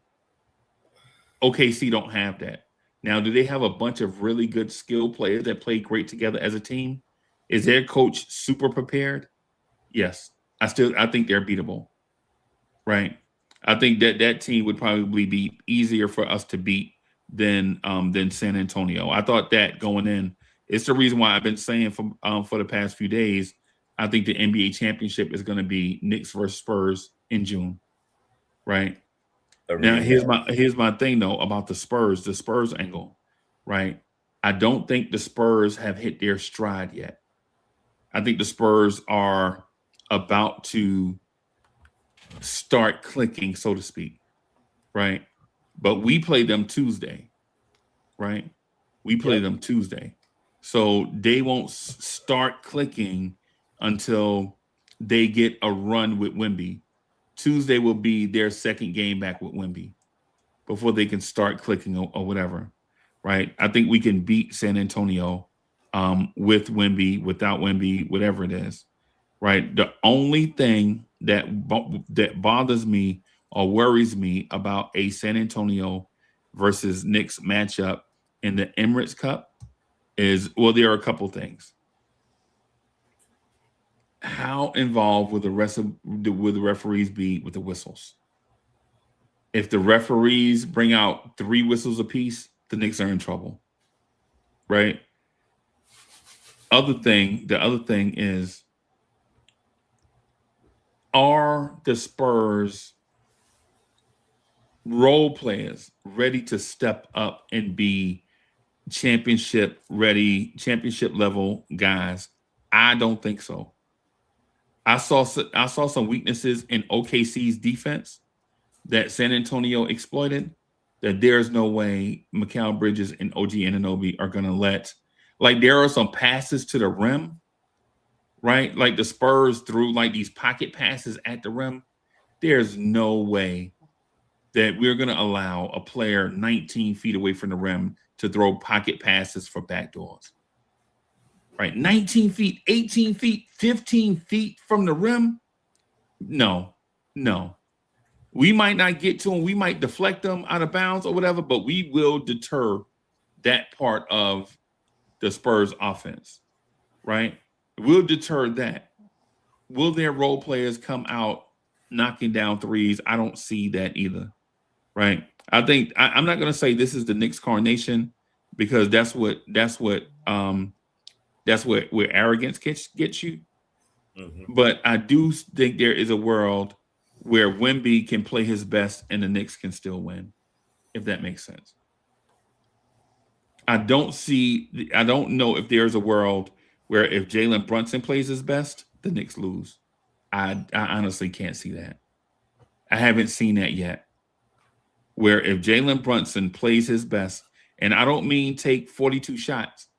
I mean Jalen Brunson is the JB, like in that Philly series. Yeah, remember JB against the Sixers a couple of years ago when JB was averaging like 43 points a game in the playoffs? Yeah. If that JB shows up, I think the Knicks legitimately just can't be beat. Not by any team this early in the season. Right? That'll get tested in the playoffs, but right now I don't see a world where that will occur.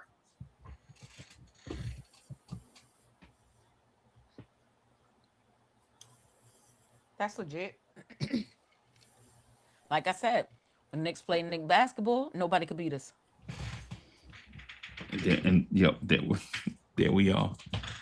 And y'all listen, there's gonna be, it's early Sunday morning. There's gonna be plenty of Knicks versus Spurs talk between now and tip off on Tuesday. Trust, you can believe that. You can believe that. And honestly, I legit had my mind set on Knicks and OKC, but it goes to show you how fast narratives dissolve in the air like smoke. All it takes is one bad outing, and we're moving on to talk about something else. They got to score more than 112 points to beat us. I know that. Yeah, I know that. And they not going to be able to. We're not going to be letting wing players dribble up into 3-point shots either. Like legit, dude. Like I saw the Devin Vassell kid stayed spotted up in the corner for like 10 seconds, and OKC didn't even bother. I'm like, how you lose backside 3-point shooting on defense? And then they stopped playing Hartenstein and Chet together. That was a bad move right there. Well, right yeah. there. I understand why they stopped playing them together, because you cannot put 2 bigs on the court against all the, like, when the Spurs play with their 3 guard lineups, when they got Dillon out there with Castle and SGA, that's just too dynamic for 2 centers, 2 bigs to handle. Like, you need to have. You got Wemby way out at the top. Yeah, nah, man, it's just too much. So I understand why they downsized. I think there are certain things that OKC could have done better, and they probably will do better in like a Yeah. playoff scenario. Right. Because it is, I'll be absolutely honest with you, it's one game. That's all it is. Yeah, it's one game. That's all it is. Got to beat them And 4 times in 7. right, but Dre, one of the things I noticed though is in this single elimination game, I thought OKC started to get tight. Oh yeah, You know what I'm saying? if you saw them in the playoffs last year, a lot of those games, their role players got very tight, and SGA had to save them. Like Yeah, man. Herculean stuff, and he couldn't do it tonight. Like he was Right, off tonight. right. When he got in the lane, they bottled him up, and then he tried to shovel that pass over, and that's when it was over for them. J Dub was like 5 for 16 with a bunch of turnovers. Yeah, yeah, yeah. Chet And was quiet as a mouse as well. yeah. So yeah, man, we're gonna have a lot of Spurs talk. Even well, I was gonna say tomorrow, even today, we're gonna have a lot of Spurs talk, man. Knicks versus Spurs. That's gonna be the topic of conversation in the NBA. That's gonna dominate for the next 4 days, easy. That's You know what just I'm gonna saying? be So, and yeah, we'll have plenty of time to do all of that. So, but yeah, I man. don't want. that's I gonna don't be want to on forget. every news cycle as the Knicks losing to the Spurs. Every team. You know that we the talking point, and we never on a good side of things. Right. So everybody in there, oh nope, they can't beat them.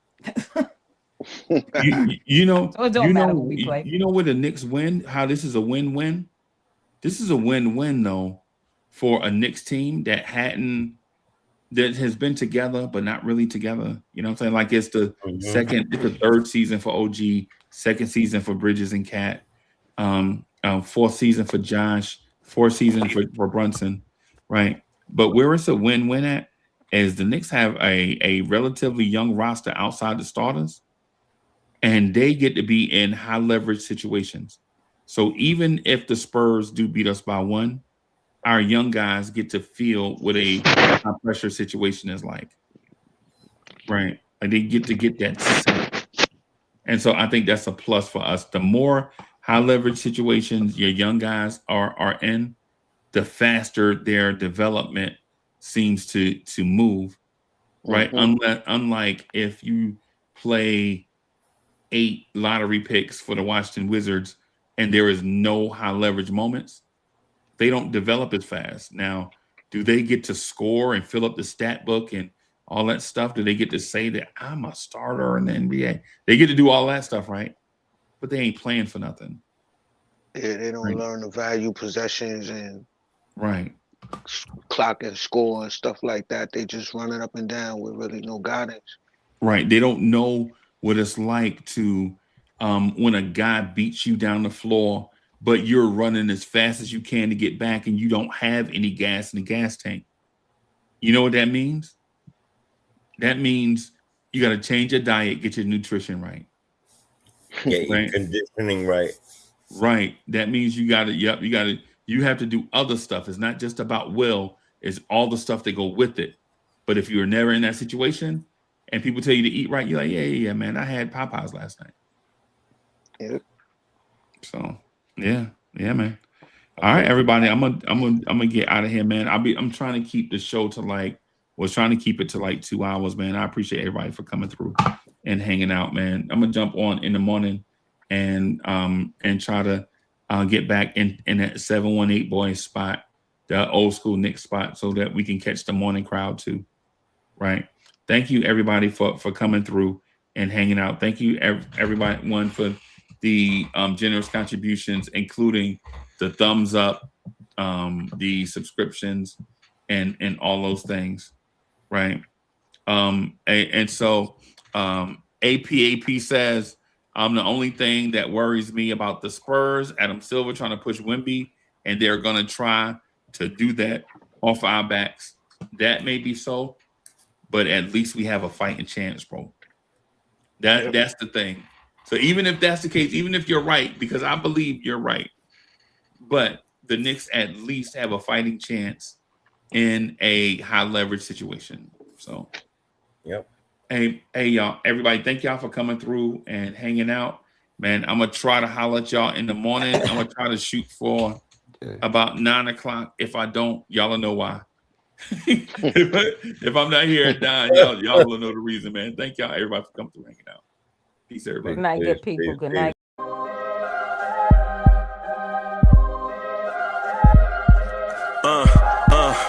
I rank where the view is nothing less than phenomenal. For how I express and project from my abdominal. The only view better, both my daddy and my mama know. No living parents, my sons give me balance. My wife is my serenity, this mic is my identity. The world is foul enough, that's why I write without obscenities. Provoking danger with broken language and spoken anguish.